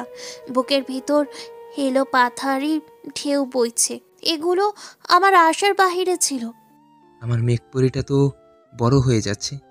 দেখতে দেখতে কতটা বছর কেটে গেল। আমার মেঘপরি এখন বড় হচ্ছে। আমার মেঘপরি কবে আমার হবে, কবে আমাকে ভালোবাসবে, কবে আমার হবি তুই। ভাইয়া এগুলো কেন লিখছে? ভাইয়া কি মাথা পাগল হয়ে গেছে? আরও আগ্রহ নিয়ে পরের পৃষ্ঠায় দেখলাম, মেঘপরি, আজ অনেক কেঁদেছিস। কাঁদবি বা না কেন? মামা মামি তোকে ছেড়ে চলে গেছে আজ। কিভাবে কি হলো বুঝতে পারলাম না। অনেক কষ্ট হচ্ছে রে। তোর কান্না সহ্য করতে পারছি না। প্লিজ আর কাঁদিস না। মেঘপরি, ছোট মামাকে অনেক কষ্টে রাজি করালাম রে। আজ থেকে তুই আমাদের সাথেই থাকবি। প্রতিদিন দেখবো তোকে। প্রতিটা মুহূর্ত আমার চোখের সামনে থাকবি তুই। আমার মেঘপরি আমার কাছে থাকবে, আমার বুকের মাঝে থাকবে। পরের পাতা উল্টাতেই দেখলাম, মেঘপরি, ঘুমোলে এত কিউট লাগে তোকে, এত মায়াবী কেন তুই? জানিস, আজকে একটা মিস্টেক হয়ে গেছে রে। আমি চাইনি, তারপরও হয়ে গেছে। রাতে তোকে দেখতে গিয়েছিলাম, ঘুমিয়ে পড়েছিলি। আমি না আমার পরিটার থেকে নিজেকে দূরে রাখতে পারিনি। তোর গালে আর ঠোঁটে চুমু খেয়ে বসেছি। সরি রে, বিয়ের আগে এসব করতে চাইনি, কিন্তু সরি মেঘপরি, সরি। আমার চোখ বড় বড় হয়ে গেছে। কি লিখেছে এগুলো ভাইয়া? লজ্জায় লাল হয়ে যাচ্ছি বারবার। পরের কয়েকটা পাতা উল্টে দেখতে পেলাম। বড় হচ্ছিস তুই, এখন নিজের ভালো মন্দ বুঝবি না? উঠন্ত বয়স তোর। শুন, নিজের মনের ইচ্ছেকে কখনো প্রাধান্য দিবি না। এর পরের পৃষ্ঠায় দেখলাম, মেঘপরি, তুই তো অনেক বড় হয়ে গিয়েছিস, কিন্তু সিসকাদুনে সবটা আর গেল না। সেই ছোট্টই রয়ে গেলি। কলেজে পড়ছিস, কিন্তু আমাকে কি একটিবারও বুঝতে পারিসনি? আমি কি এতটাই অযোগ্য? আমার অনুভূতিগুলো কেন বুঝিস না? এগুলো তো সব তোকে ঘিরেই, নাকি? এর কয়েক পৃষ্ঠা উল্টে দেখতে পেলাম, মেঘপরি, আজ নিহা আমাকে প্রপোজ করেছে। কি করব বলতো? আমি তো তোকে ভালোবাসি। ও বলেছে ও আমাকে না পেলে নাকি আত্মহত্যা করবে। এখন কি করব বল আমি? নেহার টর্চার আর ভালো লাগে না। ইমোশনালি ব্ল্যাকমেল করে ও। যতই দূরে থাকি, মেয়েটা ততই কাছে গেছে। কয়েক পাতা উল্টে দেখলাম, আজ তুই ভার্সিটিতে যাবি। বাবাকে বলে আমার ভার্সিটিতেই তোর ভর্তির ব্যবস্থা করলাম। এখন বাসায়, ভার্সিটিতে, সব জায়গায় আমার চোখের সামনে থাকবি তুই। অনেক ভালোবাসি রে মেঘপরি। মেঘপরি, আমাকে এত ভয় পাস কেন তুই? তুই কি বুঝিস না তোকে ভালোবাসি? তোকে আমি মন প্রাণ উজাড় করে ভালোবাসি। তোকে ছাড়া আমি শূন্য। তোর নামেই শুরু হতে চাই আমি। তোর নামেই শুরু হোক আমার প্রতিটি দিন। আমি যে তোকে ভালোবাসি, কবে বুঝবি? তোর নামেই শুরু আমি। তোকে ছাড়া থাকাটা আমার অসম্ভব রে। আজ মাকে তোর কথা বলে দিয়েছি, জানিস? মাও খুশি হয়েছেন। এখন আর কি বল? তোকে নিজের করে পাবো তো? মা বলেছে ছোট মামার সাথে কথা বলবে। উফ, আমার যে আর সইছে না রে। কবে আমার হবি? আমার আকাশে, আমার দুনিয়ায় শুধু তুই। ছোট মামার সাথে কথা বলা শেষ। তিনি কোনো দ্বিমত পোষণ করেননি। সবাই খুশি হয়েছে। তুই আমার এখন, শুধু তোকে বলার পালা। তোকে ভালোবাসি মেঘপরি। বাচ্চামি কি আর কোনোদিন যাবে না তোর? এত বড় হয়ে গেলি, এরপর বাচ্চাদের মতো কেন করিস? রাখলে তোর মুখটা না টমেটোর মতো গোল হয়ে ওঠে রে। তখন তোকে কিন্তু বেশ লাগে। কেন বুঝিস না আমাকে? আমি শুধু তোকে বকি, কিন্তু কেন বুঝিস না? তোকে আমি তোর ভালোর জন্যই বকি। আমার সব কিছু তো তোকে ঘিরেই। তোর নামেই শুরু হতে চাই আমি। জানি না আমার এই অপেক্ষার পর শেষ হবে কিনা। পাবো কি তোকে? আজ কি মনে হচ্ছে? আমাকে কখনো তুই বুঝবি না। আমার অনুভূতিগুলো এই ডায়েরির পাতায় সবার চোখের আড়ালেই রয়ে যাবে। কখনো এগুলো প্রকাশ করতে পারবো না। তোকে ঘিরে রাখা অনুভূতিগুলো স্মৃতির পাতায় রয়ে যাবে। তোকে ঘিরে সেই স্বপ্নগুলো হয়তো আর পূরণ করতে পারবো না রে। কিন্তু আমি চাই তুই ভালো থাক। ভালোবাসি রে মেঘপরি। তোর ভালোবাসার অপেক্ষায় থাকবো সারা জীবন। কয়েক পাতা উল্টে দেখলাম, ডায়েরির প্রতিটা পাতায় লিখিত শব্দগুলো আমার মনে শিহরণ জাগিয়ে দিচ্ছে। রিশান ভাইয়া আমাকে এত ভালোবাসে, মানুষটাকে আমি কখনো বুঝলাম না। আমি তাকে একটা বারও বোঝার চেষ্টা করলাম না। নিজেকে আজ অসহায় মনে হচ্ছে। হাত থেকে ডায়েরিটা পড়ে গেল। দরজা খুলে দৌড়ে ছোট মায়ের কাছে চলে গেলাম। ছোট মাকে জড়িয়ে কান্না শুরু করে দিলাম। অনেক কষ্ট দিয়েছি তাকে আমি, আর সে আমাকে নীরবে ভালোবেসে গেছে। তো মিস্টার মোহিত, এখন আপনি কি করবেন? এতদিন ধরে তো অনেক খেলেছেন, প্রচুর প্রেশার দিয়েছেন, এখানে ওখানে সব জায়গায় ঘুরিয়েছেন। আপনাকে পাগলের মতো খুঁজেছি।